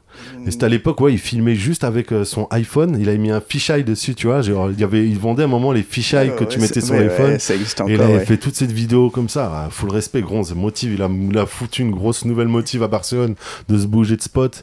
Il ramenait tout le monde à ce qui était Maxime Géronzi. Voilà, ouais, il ramenait tout le monde ce qui était des spots de ouf. Tellement fort. Et à un moment, je m'en souviens, quand j'habitais avec Titi, avec la Toince, Antoine Vol et Harvey Stansfield, ils sortaient tous les jours, allaient skater tous les jours, ils te ramenaient, et Fred Lié là, ils sortaient tous les jours, ils te ramenaient un clip, ils faisaient un edit, mais chacun en plus montait de son côté, ils avaient tous les jours des footages de ouf, des spots de malades, ils ont fait un été comme ça, tous les jours, ils faisaient une vidéo de skate, les gars, tu vois, full respect, quoi, c'est ça la full motive, quoi. Et ouais, pour revenir, ça, j'avais pas compris que c'était. Et Gronze, c'est pareil, c'est un peu nébuleux.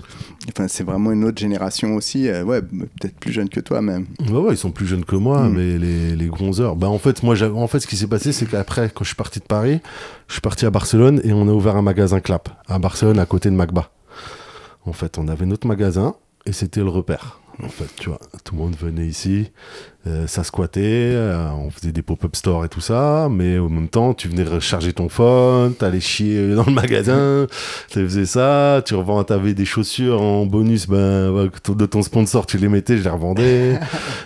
C'est comme ça que je rendais fou aussi les distributeurs, parce que j'avais toujours les dernières collections avant qu'elles sortent, les plateaux, des trucs, mais ils sont pas sortis encore, c'est les samples, les machins, tu vois. Et du coup, ça rendait fou un peu les shops autour, et surtout que moi, tous les gars de tous les skate shops, toutes les marques, ils venaient, quoi. Moi, j'avais dès qu'il y avait Suprême ou machin, ou je sais pas quel quinri qui venait, ils squattaient au shop. Et moi, le magasin, je le fermais à 9h, mais ça partait souvent en apéro jusqu'à 2-3 heures du mat. Du coup, tous les skateurs, ils squattaient chez moi. Mais Clap, c'est un peu le truc comme le porno, tu vois. Ah ouais, tout le monde le regarde, mais personne connaît, tu vois. Et du coup, ça squattait avec nous. Ouais, mais prends pas de photos, fais pas de story. Je suis là, si on voit les sponsors, machin, ma femme, les trucs. Arrêtez, les gars, vous êtes chez moi, sinon tu te casses, tu vois, au bout d'un moment. Et c'était ça aussi qui se passait. Il y a beaucoup, j'ai eu tout le monde, quoi. Genre tous les pros, machin. Ils passaient au shop, ils squattaient. Parfois, il y en a qui dormaient même là-bas. Je gardais leur sac, certains. Mais c'était un peu le point de rendez-vous, tu vois. On a fait c'était vraiment le truc. Pendant 5 ans, là, on a bien poncé l'endroit. On faisait des expos photos. On invitait plein de photographes aussi à faire des expos. On faisait des collabs. Beaucoup de choses, quoi. Et beaucoup de contenu vidéo aussi, quoi. Ça, c'est plus les années 2010. Ça, c'était de 2015 à 2020. Ah ouais, c'est récent. Ouais, c'est ça, quoi. C'était juste avant le Covid. J'ai fermé juste avant que le Covid arrive, là. J'ai senti la patate. Ce long nez que j'ai, là, a senti le problème. J'ai dit, oh là là là là. Non, en plus, j'avais une fuite d'eau. Le propriétaire, il me cassait les couilles, il voulait pas réparer. Je dis, vas-y, c'est bon. Allez, ciao. Je renouvelle pas le contrat. J'ai bien senti. L'univers m'a donné les messages. J'ai écouté l'univers et il m'a répondu. Il m'a dit casse-toi. Voilà. Et ouais, pour revenir à This Is Clap, parce que là, tu as sorti une mixtape vidéo là, qui est très liée, qui est principalement du rap. Et tu me disais que tu avais envie que ça reste dans le temps et c'est pareil, c'est hyper référencé et tout. Et quand tu faisais This Is Clap, tu avais un peu ce truc que ça reste ou alors... Ouais, c'était plus dans l'idée, je veux faire la grande vidéo de Clap, quoi, où on est tous dedans. Parce que souvent on faisait des vidéos où il y avait juste lui ou machin, ou tu vois, ceux de Paris, ceux de Barcelone. Là, je voulais faire un truc où il y a tout le monde dedans. C'était ça, comme ça, on a notre vidéo avec tout le monde. C'était ça. Moi, c'est pas la vidéo préférée que j'ai faite parce que c'était super long, les trucs d'avoir des footages là, ça faisait très fouillis. Mais j'ai pris beaucoup de plaisir à la faire parce que j'ai pu mettre tout le monde. C'était cool. Et là, dans le rap, là, ce que je fais, c'est à peu près le même principe, quoi. J'essaie de réunir un peu tous les rappeurs et de faire chacun sa part et on fait une grosse vidéo ensemble, quoi. C'est ça un peu, quoi. Prendre les codes du skate et les mettre dans le rap. Et ouais, tu me parlais que tu avais fait la tournée de L'Homme Pâle, cette fameuse... Ouais, on avait fait... il y avait la Flip Tour, il avait fait sa date à Barcelone au shop. Il avait fait sa date. Flip Tour, ouais. La Flip Tour... et c'était l'émeute aussi où il y a... Ouais, c'était le bordel. Il y avait devant le magasin, je suis bon, bordel, qu'est-ce que je vais faire? En plus, c'était genre, je crois, ça faisait même pas 1 an que j'avais ouvert. Tu vois, je dis, c'est bon. Les flics là-bas, c'est pas comme en France, là, tu fous le bordel et tout. Tu vois, quand il y a de la musique, machin, ça glissait de ouf, on a eu trop de chat. Et ouais, il y a du monde je crois qu'il y a des gens, ils venaient de Toulouse et tout, juste pour le voir. Moi, je savais pas qu'il était devenu, parce que, tu sais, j'ai le filtre de la frontière, je suis en Espagne, tu vois. Et en fait, il était devenu méga rockstar, lui, tu vois, on savait pas. Et à l'époque, nous, c'était notre gars, qui était pour Clap, il rappait pas, moi, tu vois, quand on l'a connu, tu vois. Je l'ai connu, je crois, il a 17 ans, il livrait des sushis, frère. Il fait partie de la bande de Bercy. Ouais, mais c'était un blobbies, hein, lui, à l'époque aussi. Je crois qu'il a été blobbies, aussi. Peut-être, ouais. Si, hein. Moi, je l'ai pas connu, mais un jour, on m'a dit, il y a ce gars, c'est Yann Garin, forcément, qui m'a dit, il était chaud, Artflip, 3-6 front. Je crois que j'ai un Artflip sur les blocs de lui, ou un 3-6 chauve, un truc comme ça sur les blocs de Bercy. Qui skate avec JR Campion, je crois, elle est sur YouTube, je crois que je l'ai mis la session, un truc comme ça. Et ils se font une session sur les blocs de Bercy en buvant des bières. Ils font un caps et après ils sautent les marches. Très Baker style. C'était très bien. Nous, c'était ça. Ouais. On achetait un pack et du jus de bagarre, un jus de motive et on y va, on saute. Hein. On se disait, quand plus le pack il descend, plus tu tombes. Et voilà. Mais c'était à l'époque où on sautait, tu vois. Je sais pas. Tu vois, c'était vraiment cette période-là. Baker en fait, 0. Vas-y, on saute, quoi. On saute. C'était ça, quoi. Même moi, quand je skatais beaucoup à l'époque, c'était ça, j'aimais bien sauter, quoi. C'est vraiment le truc c'est parce que c'est ce qu'on voyait, tu vois. Ouais, c'est Andrew Reynolds, c'est la grosse... C'était ça, quoi, le skate, fallait sauter, 10 marches minimum, sinon ça compte pas, tu vois, genre... Et on se faisait mal, hein, frère, on se faisait mal, hein. Mais c'était quand tu rentrais, voilà, c'est fou. C'était un délire. Après, comment tu passes à la musique qui est maintenant peut-être ton activité principale ou après comme je te dis, je travaillais chez Because Music ça de 2010 à 2015, mais j'ai gardé tout mon réseau et je continuais à faire des... En fait, quand j'avais le magasin, il y avait le magasin en bas et au-dessus j'avais mes bureaux de prod, parce qu'il y a toujours des gens qui m'appelaient pour faire des clips, ou qu'ils avaient besoin de casting, ou de caméraman, ou de réaliser, ou des choses en fait. Et je montais souvent encore à Paris, travailler avec Because. Et du coup, j'avais monté ma boîte de prod qui s'appelle toujours Call Me Agency, et on faisait de la prod pour d'autres rappeurs, pour d'autres artistes, pour des publicités, et j'ai continué à faire ça en fait. Sauf qu'au bout d'un moment, j'ai fermé le magasin, je me suis plus focus à faire de la réal, parce que j'avais aussi les clips, j'en faisais beaucoup, et j'avais arrêté un moment parce que j'ai une dernière expérience, j'ai eu 2-3 expériences dans le rap où ça m'a saoulé, et je dis vas-y c'est bon, khalas, les clips de rap là, les gars ils captent pas ce qu'on veut faire. Et après ce qui s'est passé, c'est en 2015, il y a des gars, j'ai capté que les rappeurs ils commençaient à capter que c'était important de faire des clips, et qu'il fallait vas-y, rase-toi, mets un t-shirt neuf au moins, tu vois, viens pas habillé pareil que dans le clip de la dernière fois, ou que tu lui proposes des choses et tout, ils sont plus ouverts, et c'était ça ça m'a donné envie d'en refaire. Et j'ai eu l'occasion après de faire d'autres clips, et de rencontrer, et les hasards des rencontres t'es à Barcelone, bah justement on veut faire un clip à Barcelone, t'es là, bah si tu veux le faire, et c'est comme ça que c'est arrivé au fur et à mesure, et d'un clip à un autre, c'est pas ça, c'est que je faisais déjà des trucs dans la musique, du coup, tu vois, quand je te disais avec Booba et tout, avant avec Sefiu, dans le rap par exemple, là j'étais à Barcelone, j'étais en distance, et du coup quand t'es à distance, les gens ils t'appellent plus, tu vois, parce que quand t'es à Paris ils disent ouais t'es la clique machin, mais quand t'es à Paris, quand t'es à Barcelone, t'es loin, du coup deviens un autre point, ils ont un autre point de vue de toi, et du coup ça m'a ouvert plein d'autres options aussi. Des gens avec qui j'aurais pas bossé à Paris, mais d'être loin, ça m'a fait bosser. C'est pour ça que j'invite aux gens, parfois s'ils se font parfois je vois des gens ils sont à Paris, ils se forcent à rester, casse-toi, t'auras peut-être plus d'options en fait, c'est ça quoi. C'est pas plus bête quoi. Moi je suis parti un moment parce que j'ai eu l'occasion d'aller là-bas, mais je serais peut-être encore à Paris si j'avais pas eu cette option, mais j'ai eu l'occasion d'aller là-bas, c'était le moment d'y aller quoi. Ouais, il y a peut-être ça à Paris, et dans le rap, t'appartiens à une équipe. Ouais, t'as le truc de la clique. Moi, j'étais la clique Because, alors que non, mec, je suis en freelance là-bas, tu vois. Et du coup, après, je pouvais pas travailler chez Universal ou chez Sony parce qu'ils disaient non, mais t'es là, il y a un conflit d'intérêts. Je dis non, mec, vas-y, viens, on bosse, tu vois. Genre, et après, c'est là. Quand je travaillais avec Stromae, du coup, ça allait, mais ils ont commencé à comprendre que je faisais d'autres trucs. Et après, j'ai fait voilà, quoi. C'est un peu un parcours. Ah oui, t'étais à LA avec Stromae ? Ouais, je me fait arrêter par les flics sur le pont de San Francisco parce qu'ils chantaient sur un van, on n'avait pas le droit, on n'avait pas de ceinture. Du coup, les flics nous ont arrêtés. Et c'est quel clip a changé la donne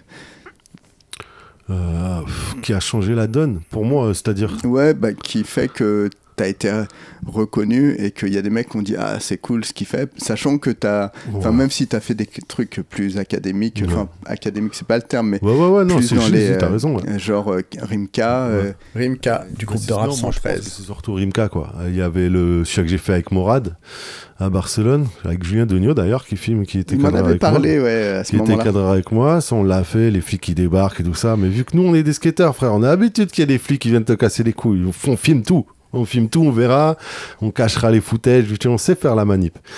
Et du coup j'ai tout filmé. Tu sais, le truc du skate, ça a pris un vrai truc, c'est que tu peux pas louper le tricks du gars, tu vois. Du coup, quand tu filmes, faut bien viser. C'est très rare. Mais souvent, regarde bien, il y a plein de skateurs, en fait, plein de gars, c'est des réalisateurs, des trucs, ils viennent du skate, en fait. Hein. Parce qu'ils ont cette vision de, tu sais, ton pote, il va faire un trick technique de ouf, faut pas le louper, t'as pas le droit. Moi, une fois, ça m'est arrivé, je m'en souviens, il a loupé le tricks, mon pote, je lui ai demandé de le refaire, il s'est niqué la cheville. Ça m'a trop mal. Je dis, putain, c'est de ma faute, tu vois. C'est très à chaque fois qu'il se reniquait la cheville, j'ai dit, putain, c'était à cause de moi, tu vois. Mais, et du coup, c'est genre, faut pas louper ton trick. C'est là quand t'as des trucs de skate, de rap, ou t'as des keufs ou des ambiances comme ça, c'est de tout capturer, tu vois. Pour ça, j'essaie de toujours venir avec plusieurs caméras pour choper des b-rolls, des trucs comme ça, pour avoir plus de footage et des moments de vie. C'est quoi des b-rolls ? Les b-rolls, c'est des plans extra, genre tu vois, making off, un peu off, les off un peu, tu vois, tout ce qu'il y a autour, et des inserts. Tu vois, comme ça, tu peux imaginer un peu plus et pas juste avoir un gars qui fait son playback devant la caméra, quoi. C'est ça. Mais je pense que c'est le clip d'Iceberg, en fait, d'Avec Rimka. C'est vraiment celui-là. À partir de là, je me suis pas pris, mais il y a beaucoup de gens. Ils m'ont dit, ouais, celui-là, il est incroyable. Je me suis pas rendu compte. Et surtout que je l'ai fait avec une caméra DV, tu vois. Et juste là, avec Rimka, spontanément, on avait des endroits et on a calculé un peu des endroits où aller. Mais tout le reste, on improvisait. Et on n'a pas fait de repérage ou quoi que ce soit, tu vois.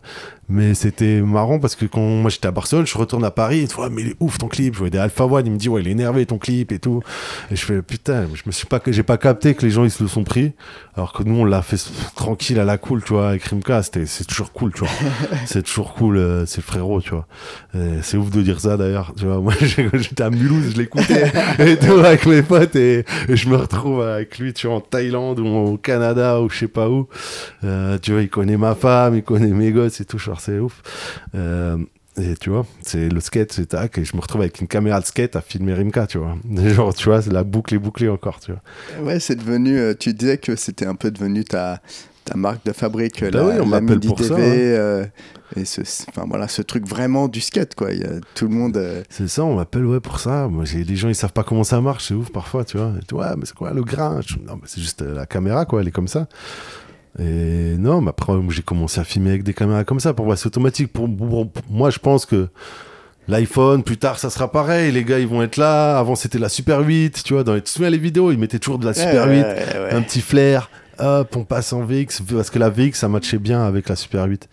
Tu vois, ça matchait bien le truc, les couleurs, avec le film burn et tout, comme ça matchait bien. Il avait le truc, mais après ça change. De toute façon, c'est toujours pareil, c'est des cycles. Tac, tac. Moi, ce qui m'a saoulé à un moment, c'était les gars, ouais, on filme qu'en VX, mec, c'est le pur, mon frère. Allez, et la Suffix Suprême, là, ils sortent la vidéo chérie, là, et maintenant, ils filment tous pareil, tu vois. Ils filment tous voilà. Et là, c'est en HD, là. Et là, il n'y a plus de problème. J'ai dit, allez, frérot, tu vois, je veux dire, c'est ça qui me casse les couilles dans le purisme, là, les skates, là. Ils sont en mode comme ça, là, parce qu'il y a un gars, un jour, il a dit ça. Alors maintenant, ouais, c'est ça la vérité. Et après, nique ta race. Tu m'as saoulé, tu vois. C'est un peu le truc de puriste qui me rend ouf, parfois, du skate, là, où vous faites les mecs légistes. Non, c'est comme ça. Non, c'est pas comme ça, mec. Je parlais, tu vas mater, t'attends juste qu'un gars, il fasse le truc pour que ça soit cool pour toi, tu vois. C'est ça. Parce que quand Palace, ils sont arrivés, ils ont fait leur truc VHS, tout le monde, tu vois. Ou Bronze, à l'époque, avec des trucs psycho, mais de la techno, de la house dans leur edit, tu vois. Alors, c'est pour ça que quand je te dis, pour moi, mon truc, c'est les déstructures et tout ça, mais c'est le mien, frère, tu vois. C'est ça, j'ai pas envie de faire le truc académique, comme tu disais au début, là. Les magazines, c'est tout, tac, c'est bien organisé. Non, moi, je sais pas mon truc et je peux pas le faire comme ça. Moi, c'est comme ça que je fabrique. Faut que ça soit spontanément et passionnément. Sinon, ça marche pas, j'arrive pas à le fabriquer. Enfin, je peux le fabriquer comme ça, académique, mais c'est une commande, il y a de l'argent, il y a une équipe et tout ça. C'est un vrai boulot. Voilà, c'est un autre truc. Je peux le faire, je le fais au quotidien, quand je fais des pubs, quand je vais faire des documentaires ou autre chose. Je le fais comme ça, mais ça, c'est autre chose. Pour moi, c'est de la passion, j'ai envie de le voir comme ça. Et il y a d'autres gens qui le font 10 fois mieux que moi. J'ai pas envie de refaire la même chose que lui. Il le fait très bien. Du coup, c'est ça. On va essayer de faire autre chose, les gars. Tu vois, il y a plein de... Amusez-vous, quoi. Non? En tout cas, Bill Strobeck qui filme Les Suprêmes, d'un seul coup, effectivement, il a filmé hyper serré. Surtout la marque aussi. Il a flingué ça, trop chaud le mec, il a capté. Mais il filmait pas comme ça avant. Non, du tout. Tu vois, il a revenu, il a dit vas-y, je vais tester un nouveau truc. Là, c'est chaud. C'est chaud le mec, il a compris qu'il fallait se remettre en question, tester autre chose. Sinon, il aurait pu faire la même chose. Il a dit ouais, l'HD, j'ai envie de le faire. Il va le faire. Il l'a fait à sa sauce. Avec le slow-mo au début, ça commence. Les vidéos, ils sont toujours en slow-mo, machin. Et les gars, ils font d'autres trucs, ils font comme ça, pareil. Frérot, c'est cool. Mais t'inspires, c'est bien. Ouais, mais vas-y, propose autre chose, frérot. Ou vous le fais-le à la française, là, frère. Fais-le truc, là. Ouais. Mais je sais pas, adapte-toi. C'est quand les gars, ils ont fait du rap en français, ils ont pas fait la même chose que ils ont fabriqué leur truc. Fabrique ta sauce. French Fred, frère, il a fait sa sauce. Ouais. Il a, tu vois, je veux dire, fais ta sauce, frère. J'ai perdu le fil. Ah ouais, digressor, ça y est, je suis en digressor. Je vais t'avoir, Seb. On va faire un jeu maintenant. Je vais poser 20 questions. 20 sur les 10, tu mens, 10, tu dis la vérité. Alors, parle-nous de cette cassette Tu viens de sortir une mixtape qui est la dernière fois qu'on s'est vidéotape croisés. Carrément. C'est une vidéotape. On a pris un café. Ah oui, non, je voulais que tu décrives ta caméra, la marque et le modèle que les gens du skate connaissent avec cette connexion numérique. Bah ouais, ça c'est le secret de fabrication. C'est pas si secret, tu vas sur mon Insta, tu vas la trouver. Non, en fait, j'ai branché, il y a les mecs qui filment avec des drones, ils ont des boîtiers avec des écrans qui recordent sur des cartes mémoire. Et en fait, moi je l'ai branché. Mais il y a beaucoup de gars qui font ça sur leur VX maintenant, ils mettent des recorders.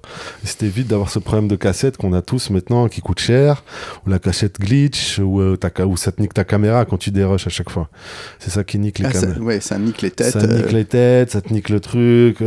Du coup, en fait, là, avec ce nouveau boîtier, ça te permet de capturer le son et l'image directement sur une carte mémoire ou un disque dur. Et tu gagnes, voilà, tu peux filmer des heures et tu peux dérusher direct.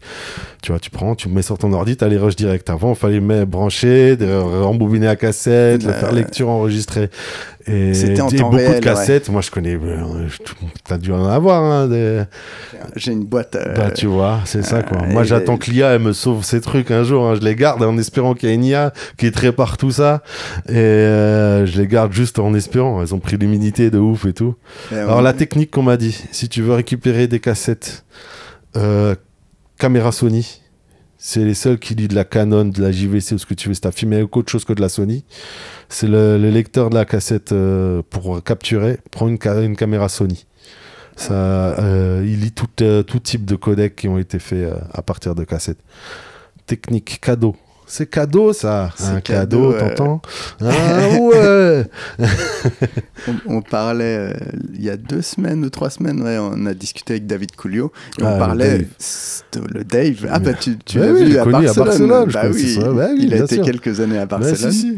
Et ouais, on parlait stockage, fichiers, cassettes, et il a carrément peur de perdre des trucs. Enfin, c'est un vrai. Il se rend compte que si tu fais pas tourner les disques durs régulièrement, ça marche plus. Enfin, ouais, c'est des enjeux importants. Ouais. Du coup, les gars, arrêtez de stocker, frère. T'attends quoi, la faucheuse? T'attends que ton pote il meure pour poster sa vidéo? Ah ouais, rest in peace, bro, machin. Poste ton truc, frère, tu vois. Poste-le, fais-le, arrête de coffrer, quoi. Moi, j'ai des lignes de skateurs, les gars, ils ont coffré, j'ai jamais eu, moi, jamais filmé, moi. Les 2-3 fois où j'étais filmé, le gars, il a coffré, il a perdu le truc. Tu vois? Genre, Donio, il avait des photos de moi au quai de Seine, là, je fais 180 francs, il a perdu, disque dur niqué, il a coffré. Frère, arrêtez, au bout d'un moment, faut balancer les trucs, et au final, tu les mets sur YouTube, ils vont pas perdre. Tu les mets en non répertorié, si tu veux pas. Mais alors c'est vraiment une bonne idée. Ouais. Bah, tu fais ça, tu les gardes. Parce qu'en plus, tu peux retélécharger le truc. Tu peux retélécharger. Quand c'est toi qui l'as uploadé, tu peux télécharger la full quality. Alors, je dis Vimeo, mais tu peux le mettre sur Google Drive. Tu te fais un email par backup. En fait, tu fais de cassette 2007 @seb, tac, et tu te le fais sur Gmail et tu te mets tous tes trucs dedans. Et au moins ils sont sur Google. D'ici à ce que Google ferme, tu crèveras avant, frère, hein, tu vois. Mais surtout, fais-en quelque chose. Fais-en quelque chose de ton contenu. C'est-à-dire, moi, ça me rend triste quand je vois. Vous attendez qu'il y ait le Covid de nouveau pour poster les archives des gars. Tu vois, je veux dire, on est confiné, j'ai retrouvé mon disque dur. Allez, on va poster un petit truc aujourd'hui. Hein, on va peut-être choper du follower. Eh non, mon gars, vas-y, poste, fais un délire. Poste le truc, monte-le et partage ça, quoi. Pourquoi tu coffres ça, quoi? Là où Insta, les choses disparaissent, quoi. Parce que là, j'ai regardé tes chaînes et en fait, tu retrouves tout et enfin, c'est quand même. Oui, j'ai mis ça. En fait, j'avais cette idée de je vais garder tous ces rushs là que j'ai pas utilisés. Je vais faire une méga vidéo. Finalement, la flemme, tu la fais pas. La moitié des rushs, ils ont été perdus. Ou t'as pas tout, t'as plus la mood. Et après, tu vas faire un truc, tu vas mettre ce rappeur ou ce skater, mais plus personne sait qui c'est, frère. Ou même la performance, elle parle à personne. Ou tu vois, je veux dire. Du coup, vas-y, fais-le sur le moment, frère. Fais-le, arrête de coffrer. On mange tellement de contenu. Fais-le bien comme toi, t'as envie de le voir. C'est juste ça. Et après, tu le balances, quoi. Je pense que c'est intéressant. Et tu fais quoi? Tu veux devenir la rockstar du truc et qui a fait le documentaire de l'année ou tu veux juste partager ces images pour pas qu'elles se perdent et qu'elles vivent? Tu vois, c'est juste ça, en fait. Faut faire vivre les images. Elles vont dormir. Faut faire quoi? Sinon, jette-les. Jette-les, t'as de la place, ta femme elle attend que ça. Hein. Eh ouais, tu rentres chez toi, il y a un t-shirt qui a disparu, une paire de shoes, une board. Hein. Ah non, je vois pas où elle est. Non. Hein. c'est quoi dans la poubelle là? Je vois un gamin qui fouille, qui est habillé avec mon t-shirt. Mon t-shirt Action. Exact. En tout cas, c'est un des meilleurs conseils de stockage que j'ai entendu. Et bah ouais, en tout cas, merci pour tous ceux qui écoutent. Je sais plus combien de téras tu peux mettre avec Gmail, tu vois. Après, tu te fais un email, Gmail par date, tu vois, tu le fais. Ou après, tu les mets sur YouTube aussi, quoi. Ouais, en tout cas... je crois que tu peux mettre par paquet, tu vois, genre tu peux en uploader plusieurs aussi. Tu vois. Après, ouais, Gmail, à partir de 15 gigas, c'est payant. Alors, oui, mais si t'es en caméra DV, ça pèse rien. Ah ouais. Si tu mets de la HD, ouais, je comprends, mais si t'as des vieilles cassettes DV, ça pèse pas grand-chose.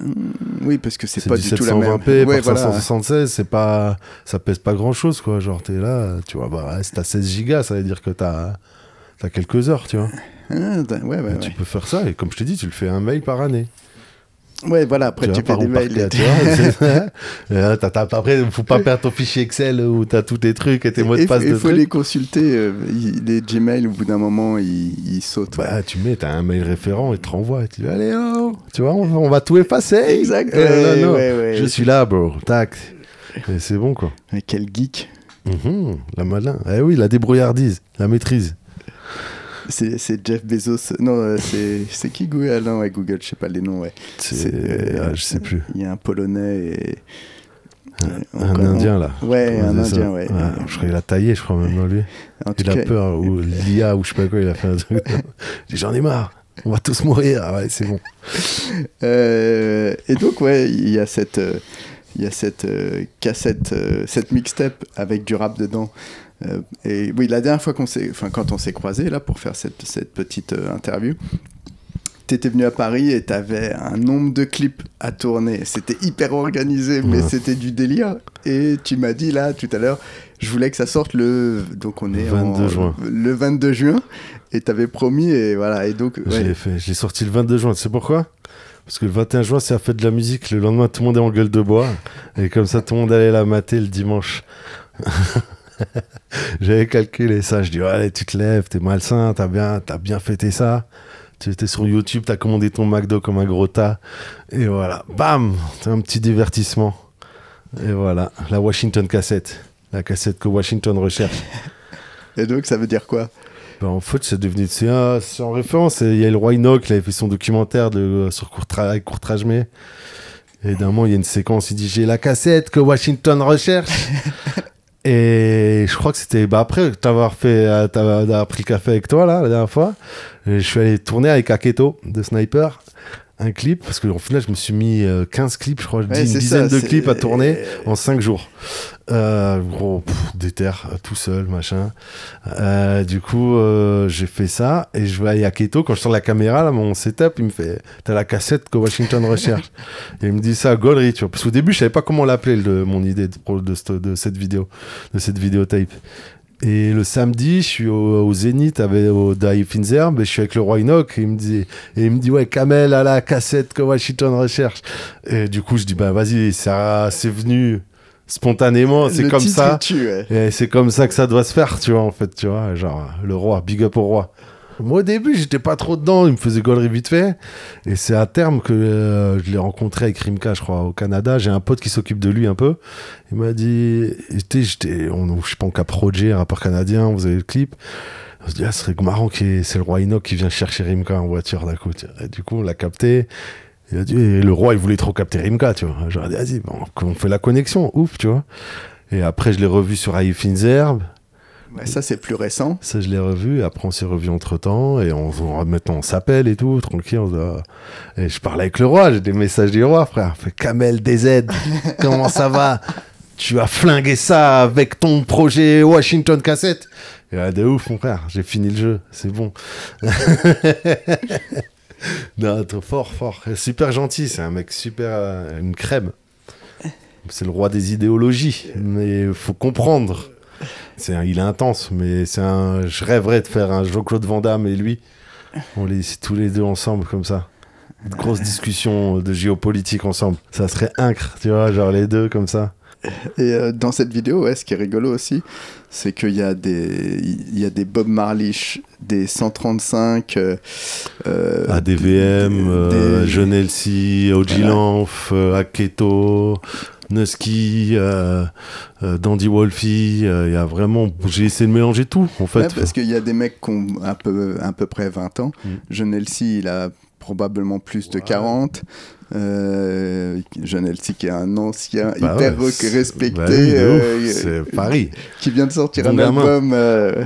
Il y a Nusky qui monte sur le pont là. Non, ça c'est pas ça, c'est Austin. C'est Austin, c'est Austin. Moi j'étais en angoisse. C'était le dernier que j'ai shooté en plus.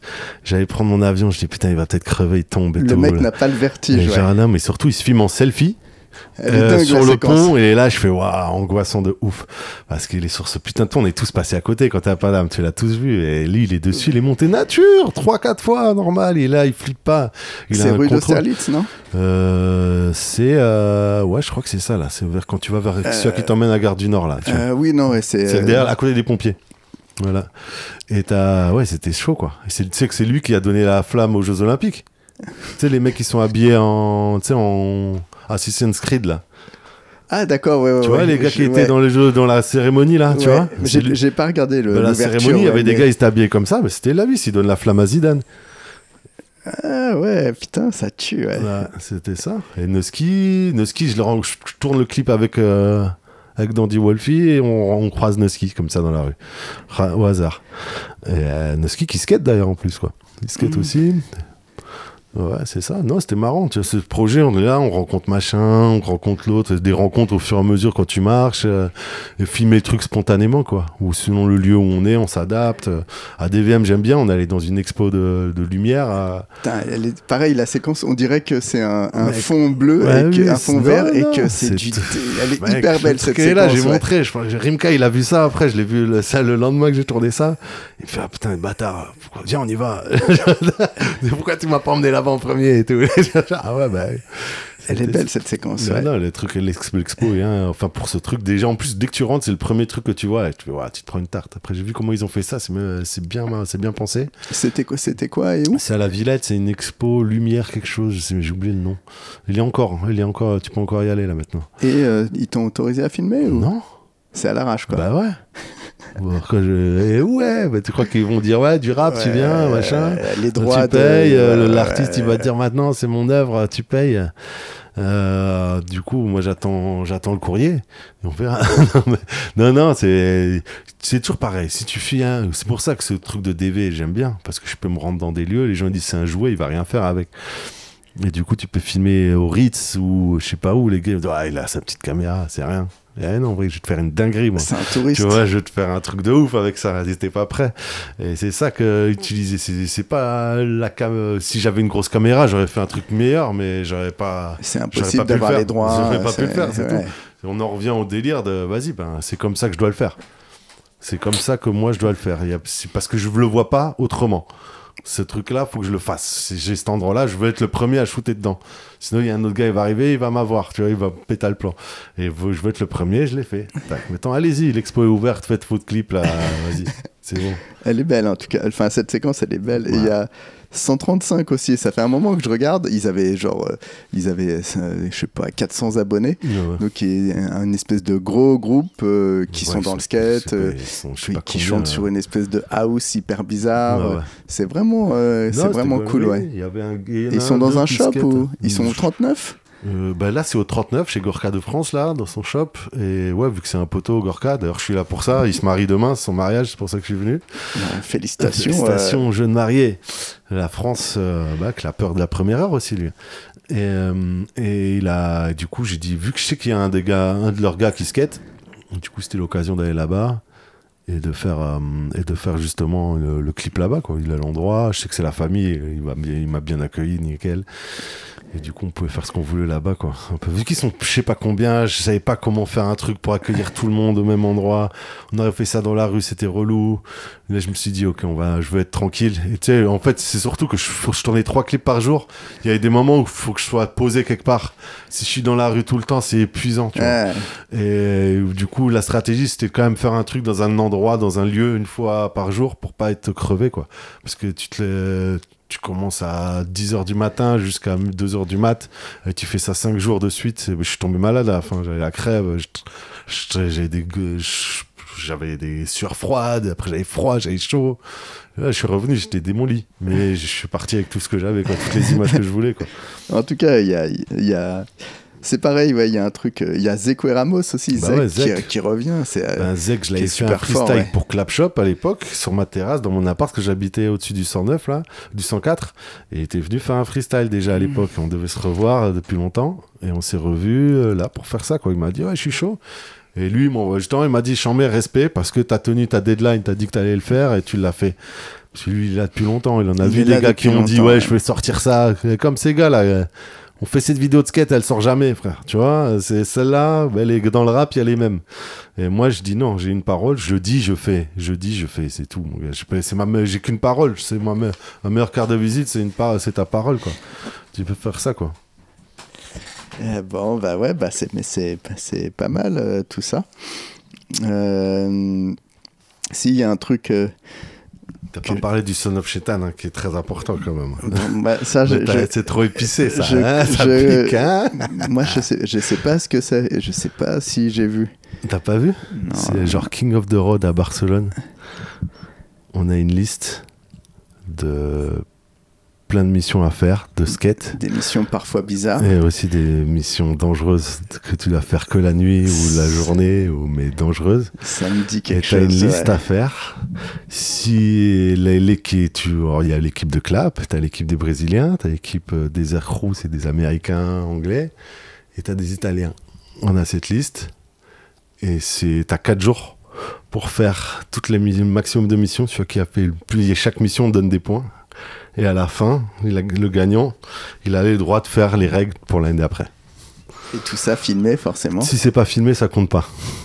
Donc c'est des trucs, genre faire 5 flip in, flip out sur un manuel pad, faire 10 tricks sur des marches, des trucs comme ça, voler une voiture, kidnapper un gars d'une autre équipe, te tatouer. Voilà, c'est des genres de trucs comme ça. Et du coup, pendant 4 jours, et après, t'as 2 jours pour faire le montage. Et après, projection. Et c'est une semaine, on faisait ça au mois d'août, et là c'est le truc dans l'achèvement de Clap et de skate qu'on a fait, comme on parle encore maintenant, c'est le truc le plus important qu'on ait fait, et que tout le monde m'en parle, et que même il y a des gens qui m'ont dit ouais, franchement ce qu'on a fait c'est incroyable, parce qu'on l'a pas fait pour de l'argent, il y avait rien à gagner, juste c'est toi et ton crew, vous êtes les meilleurs, vas-y, mais tu marchais dans la rue, tu pouvais te faire kidnapper par des Brésiliens. Et t'es là, t'as une caméra, ils t'enroulaient comme ça, ou te volaient tes baskets, des trucs comme ça. Et genre, c'était chaud, mon gars. Hein, ça, c'était courant 2010, quoi. Ça, première édition 2011, Son of Shaitan. Deuxième édition, End of the World 2012, la fin du monde, Maya. Et la 2013, la dernière édition, Les Survivants, Survivor. Ouais, moi, j'étais plus du tout dedans, là, à ce moment-là, ouais. Voilà. Donc j'ai vraiment pas vu, ouais. Là, mec, c'est la vidéo la plus criminelle que tu aurais pu voir. Et elle existe? Elle existe, elle est dispo. C'est sur YouTube. On mettra ça. YouTube Clapshop. Tu regardes ça, tu vas prendre, tu vas dire qu'est-ce qu'ils ont fait. Mais t'as la vidéo de tout. En fait, c'est chaque team a fait ça. C'est comme un King of the Road, mais en plus dark. Et c'est une idée de Thierry Gormit à la base. On avait fait avec Sugar, je sais plus comment ça s'appelait, et ouais, c'était génial, quoi, parce qu'il y avait une soirée, donc il y avait une soirée de projection, il y a eu plein d'embrouilles, et après c'était très très skate. Il y avait pas c'était très skate, quoi, mais il y a eu des histoires, il y a des mecs qui ont mis de musique. C'était quand ça? C'était quoi? Donc ça c'est 2004, 2005, 2006. La rue vers l'image, tu parles? La rue vers l'image, voilà. Si, je connais. Ouais, on a participé aussi là. Ah ouais? Ouais, avec Titi et JR et Théo Stefanini. Mais on a posté trop tard, on s'est fait éliminer. Et genre, je crois que vous l'avez posté après en mode teaser au début. On a vos premières, un truc comme ça. On a posté ceux qui étaient en retard, ouais. Ouais, c'était ça, vous l'avez posté après. Ouais, c'est après. Mais c'était bien comme initiative. Ouais. Ça, je kiffais, tu vois. C'est des trucs qui me manquent, moi, je trouve. Dans le skate, on manque de trucs comme ça. C'est spontané, c'est bien, on le fait, c'est cool. Même les V7 Teenage Tour, c'était cool. Ouais, non, mais d'avoir ça manque. Et le côté génial, démo, même tu vas faire un démo dans un village et tout, à skater. Tu sais, t'es un événement pour un petit tu vas skater dans sa ville. Moi, j'avais des gars qui venaient skater à Mulhouse, j'étais là. Bah, le Teenage Tour, ça a dû passer par Mulhouse. Je crois, à Colmar, ils étaient passés ou un truc comme ça. Il y avait Chris Colmar. Aslam qui était passé Là, et tout. j'étais avec eux. Voilà, et Chris Aslam et tout. Greg Lutska, je crois, à Baïkomas. Ouais, il y avait ça. Tu te dis, c'est un événement. Du coup, tu t'en souviens, tu vois, genre des trucs comme ça. C'est des événements qui restent dans t'as vu de vrais skateurs, machin, skater, tu vois comment ils skatent vraiment. Et tu vois le truc, en vrai. Et moi, je trouve ça qui manque un peu, tu vois. Ou le délire de la rue vers les matchs, j'étais charmé. Moi, je trouvais le concept, parce qu'il y avait les gars de Toulouse, Marseille, tout le monde avait passé. Ça faisait un peu un rendez-vous. On se rencontrait tous, pas juste pour un contest de skate, tu vois, pour un championnat de France. Je sais même pas si ça existe encore, le championnat de France, ils en font encore. Ouais, il y a tout ce skate fédéré, mais c'est des gens complètement différents qui skatent. Tu vois, ça faisait quand même, ça allait dormir. Du coup, ça fabriquait des équipes. Moi, je sais que les gars de Montpellier à l'époque, après ils allaient dormir. Il y avait Blobies aller à Bordeaux, machin, ça se bougeait, tu vois. Après, ça existe encore. Ça existe encore, bah oui, totalement. Je sais que les gars, ils vont à Marseille, machin, ils font les trucs, mais j'aimais bien ce côté événementiel, ça faisait des rendez-vous, un peu, tu vois. Bah, les démos, après, il faudrait que je fasse un big spin avec les gars de Shell, mais je crois que quand même les démos d'Américains qu'on pu fédérer, ça n'existe plus vraiment. Bah oui, ça veut plus, mais t'as vu, ça donne des rendez-vous, tu vois. Quand DC Shoes, je sais pas, ils étaient dans le sud de la France, frère, et tout, tu vois, je veux dire, c'est des trucs, waouh, putain, c'était cool, quoi. Mais maintenant, ils viennent, ils vont à Paris, ils vont un peu à Marseille maintenant, c'est cool. Ils vont à Bastille, alors que Marseille, c'est incroyable. En plus, maintenant, ils vont à Bastille, ils font leurs démos, trucs. Il y a plus de trucs un peu comme ça. C'est un peu dommage. On perd un peu. On perd parce que il y a. Enfin, je vais pas taper sur tout le monde, mais voilà, il y a le rendez-vous à Bastille et tout le monde fait son truc à Bastille. Quoi. Bah, mais comme à Barcelone, ils font tous à Macba leur truc. C'est le même shit à chaque fois, tu vois. Mais voilà, tu dois passer par là. La marque elle est rassurée. Vas-y, il y aura du monde, machin, tu vois. Voilà. Moi j'ai, voilà, c'est ça. Alors moi parfois ça m'est déjà arrivé. J'organise des trucs parce que vas-y, de toute façon, c'est là qu'il faut le faire. Mais c'était là, viens, on va parallèle, frère. Tu vois, genre, on essaie de changer. C'est un truc, parce que t'as peur qu'il n'y a pas de monde, ceux qui viennent, en fait. C'est ça, quoi. Mais si ton truc, il est cool, ils vont venir.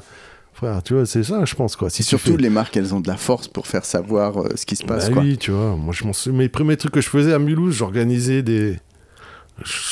pareil, gratos. Je posais des affiches, tous les skateurs. On part de notre spot qui s'appelle la Filature, et on faisait toute la ville. Mais genre, il y avait une centaine de skateurs dans la ville, les gens, ils devenaient fous, hein. On se faisait toute la ville, centaines, tout le monde. On faisait de spot en spot, d'attaque, on allait partout jusqu'au skatepark. Et j'organisais, c'était Ride Trip, ou un truc comme ça, je crois que ça s'appelait. Et j'organisais ça comme ça avec mes potes, on faisait ça. Gratos, rien à voir. Et tu vois, il y a des skates, ça skatait des toits, machin, rien à foutre un box. Mais genre, c'était cool, tu vois, de faire ça, quoi. Donc, je sais pas, c'était faire des trucs cool, quoi, avec tes potes, on organise ça, quoi. Fédérer, on vient, on se mélange tous, quoi. Pas rester dans ton crew, ouais, moi, je mélange pas. Non, lui, j'aime pas. Non, lui, truc. Ah, vas-y, frère, arrête, tu vas mourir tout seul. C'est un autre truc que j'ai remarqué quand j'ai regardé This Is Clap, et vraiment il y a une espèce de cohésion, de spontanéité, qui est vraiment. Parce que ça, c'est un truc que tu recherchais. Être fédérateur, quoi. Moi, j'étais dans le truc associatif et tout. J'avais une asso de skate et tout à l'époque avec des potes.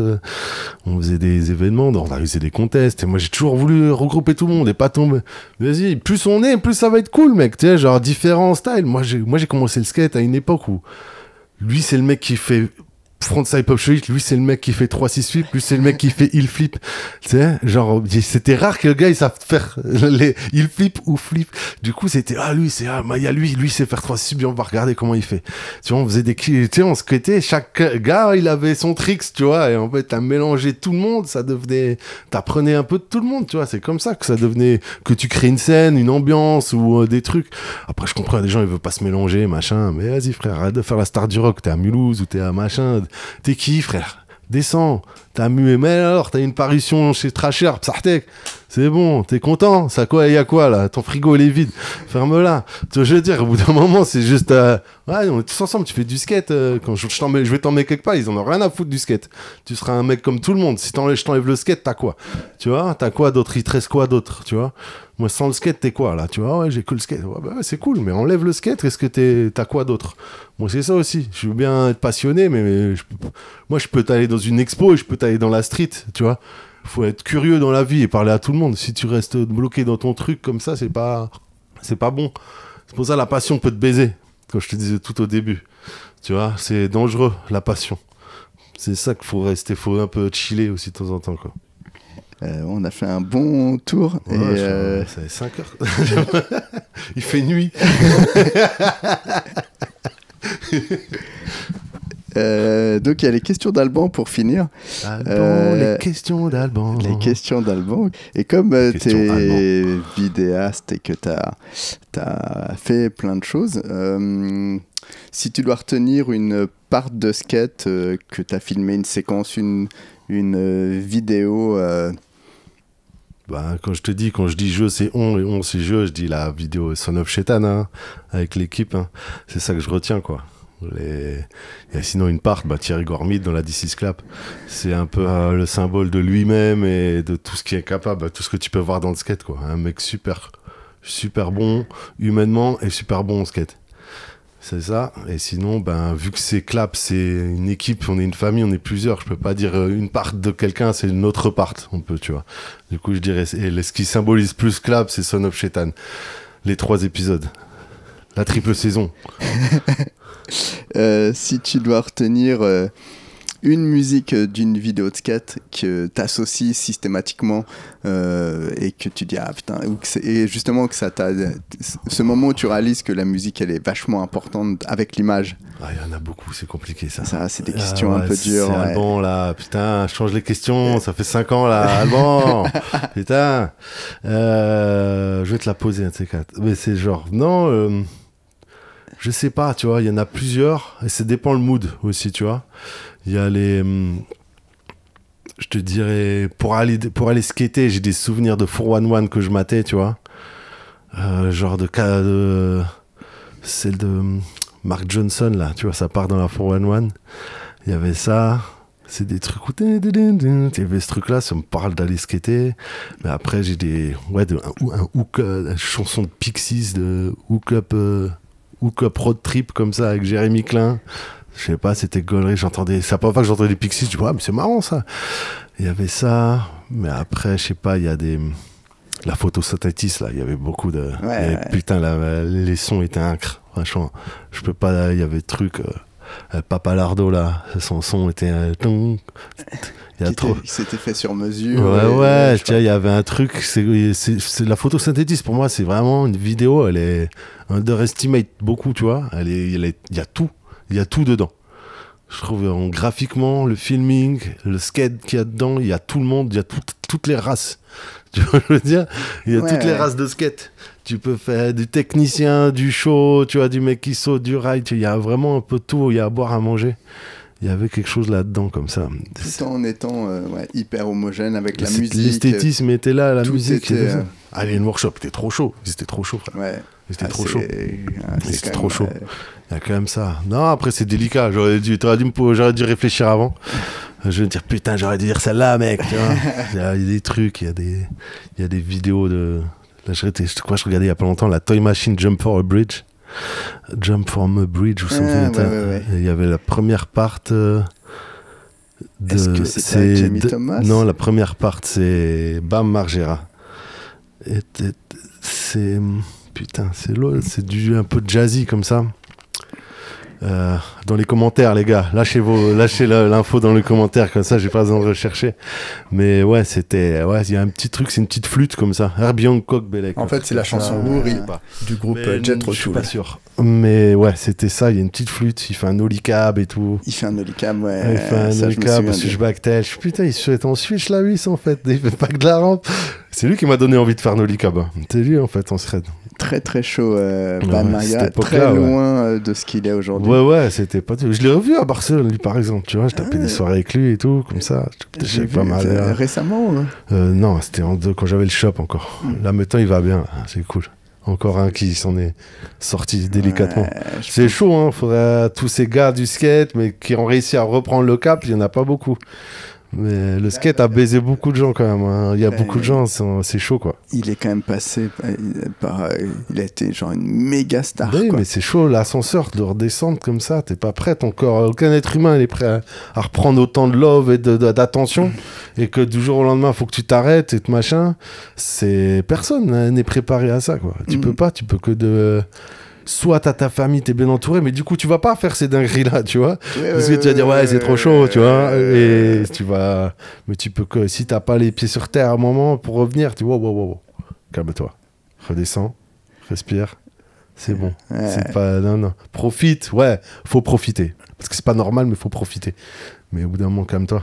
Nous, on l'a vu avec Clap, au bout d'un moment, on s'est dit, ouais, c'est le moment. Tu vois, comme ces gars, Andrew Reynolds ou Eric Ellington et tout ça, au bout d'un moment, ouais, frérot, c'est bon, là, faut y aller, là-haut.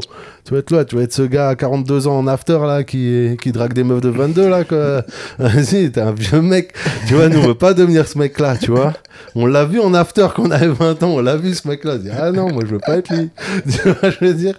Du coup, non. Esquiveille, c'est le esquiveille, et du coup tu te reprends en main et tu te focuses sur ce que tu kiffes, le skate, la musique, les trucs, et tu vas à fond là-dedans et tu te voilà, tu sais pas dire, mais par contre tu sais, vu que t'étais super haut et de redescendre, il y a des gens ils y arrivent pas, mais c'est pour ça qu'il faut revenir à l'essentiel, éliminer les toxiques et les gens toxiques et machin, t'entourer des real shit, des real people.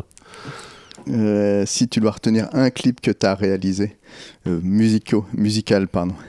Je sais pas, avec mon premier clip que j'ai fait à Mulhouse, où j'ai failli crever, mais il y a un mec qui est venu avec un flingue, il voulait nous tuer. Mais je dirais celui à Dreamka, Iceberg, parce que c'était vraiment celui-là où je le regarde et je reprends encore il y a encore des feelings quand je le remate.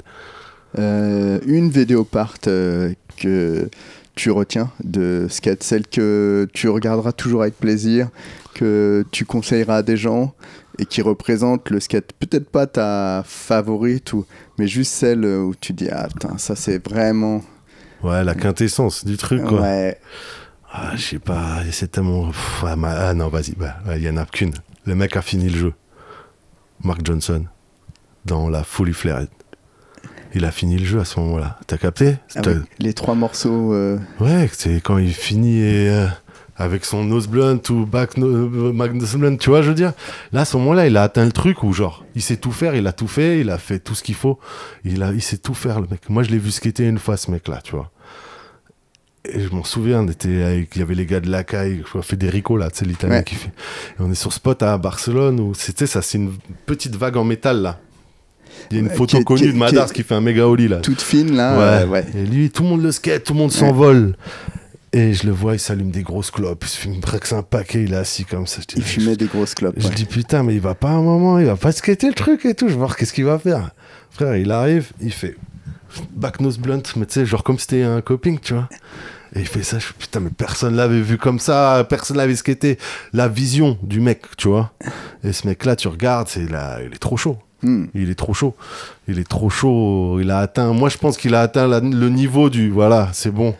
Je peux tout skater, je peux tout faire. J'ai une vision. Il va skater le spot comme toi, tu l'as pas vu, tu vois. Parce que tu es tellement techniquement fort. Tu l'as, tu vois. Genre, pourquoi? Moi, c'est vraiment le dernier. Après, t'as des Guy Mariano ou encore qui sont aussi très. Guy voilà. Mariano, c'est ça aussi qui dit, ouais, bon, ok, il y a la quintessence du shit, de cette shit, tu vois. Guy Mariano, depuis 1989, le mec est là et tout. Très, très mais impressionnant. Non, c'est trop chaud. Il y a trop comme ça. Et après, je te dirais la part de Flo, peut-être dans la Lord. Parce que c'est lui qui m'a donné envie de faire switchback et des nollie front, c'est à cause de lui. Et c'est lui qui m'a appris à faire 3-6 flip. Du coup, full respect. Florentin Marfin. Flo Marfin, le big boss, le meilleur. Un skateur qui, pour toi, définit le skate et qui restera, ouais. Si tu dois dire à quelqu'un, vas-y. Si tu dois regarder quelqu'un ou si tu... Voilà, c'est... Tu regardes Lucas, hein, déjà. Hein. Il y a Lucas, hein. Il n'y a pas à chier. Dans son choix de carrière, famille, tout ça, skate, qualité, deck contrôle, l'exécution, il y a tout, l'humain. Voilà, regarde lui, c'est ce que c'est le skate, tu vois. Un vrai skater, un bon gars, et un mec honnête et bien, qui skate fort, qui s'occupe de sa famille, c'est pas un schlag, tu vois, un vrai bonhomme. Tu serres la main à Lucas, tu vois, il a de la corne dans les mains, c'est pas une salope, tu vois.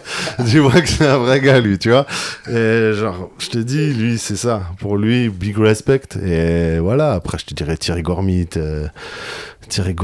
parce que voilà, regarde le skater, regarde humainement aussi. Moi, ce que je veux, j'aime bien, c'est le skater qui était fort, Mais humainement aussi, t'es quelqu'un, tu vois. Genre, si tu faisais pas de skate, tu serais mon pote, tu vois. Et que c'est ça, en fait, moi, que je veux montrer quand je veux parler d'un skater, tu vois. C'est ça. Bon, moi, je crois qu'on peut pas faire meilleure conclusion. Ouais. On en a pour 2 heures et... Ah ouais, bon montage, ah ouais.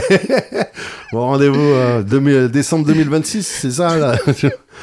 En tout cas, merci. C'était merci vraiment à toi, hein, c'était cool de parler, chouette, ouais. de papoter. Et j'espère que... Ah non, faut faire... Est-ce que tu veux expliquer ce Kamel Gondry? Ce Gondry? Gondry? Le Gondry. C'est qui ce mec? Qui est quand même une bonne anecdote et qui est... Enfin voilà, ce nom traverse les époques. Kamel Gondry, Gondry est le réalisateur, Michel Gondry. Vous connaissez Spike Jonze? Ils avaient cette petite compétition à l'époque, tu vois. Ils se mettaient la compète et le meilleur clip, celui qui fera le meilleur clip un peu, tu vois. Et moi j'avais ce film, alors je sais plus toi si tu écoutes, mais ça sera, c'est un américain, je sais plus ton prénom. Et en fait on filmait un trick, je crois peut-être même de Flo, à Parallèle. Et tu nous disais, tu m'avais dit ouais Gondry, moi je t'appelais Spike Jonze et tout. Et c'était un peu venu comme ça. Et d'ailleurs toi qui si on l'américain là, t'as filmé une line de moi, Magba, tu me l'as jamais envoyé, chacal. Du coup c'est un message d'amour, mais en même temps on trouve cette cassette et pas celle de Washington. Et voilà. Bon, merci beaucoup en tout cas. Merci à Mehdi Pinson pour le jingle, Karine Daini Médusor pour l'intro YouTube. Merci à vous pour le soutien, les écoutes et les DM. Big Spin s'est produit et présenté par Sébastien Charlot. À très bientôt. C'est ça, la claperie.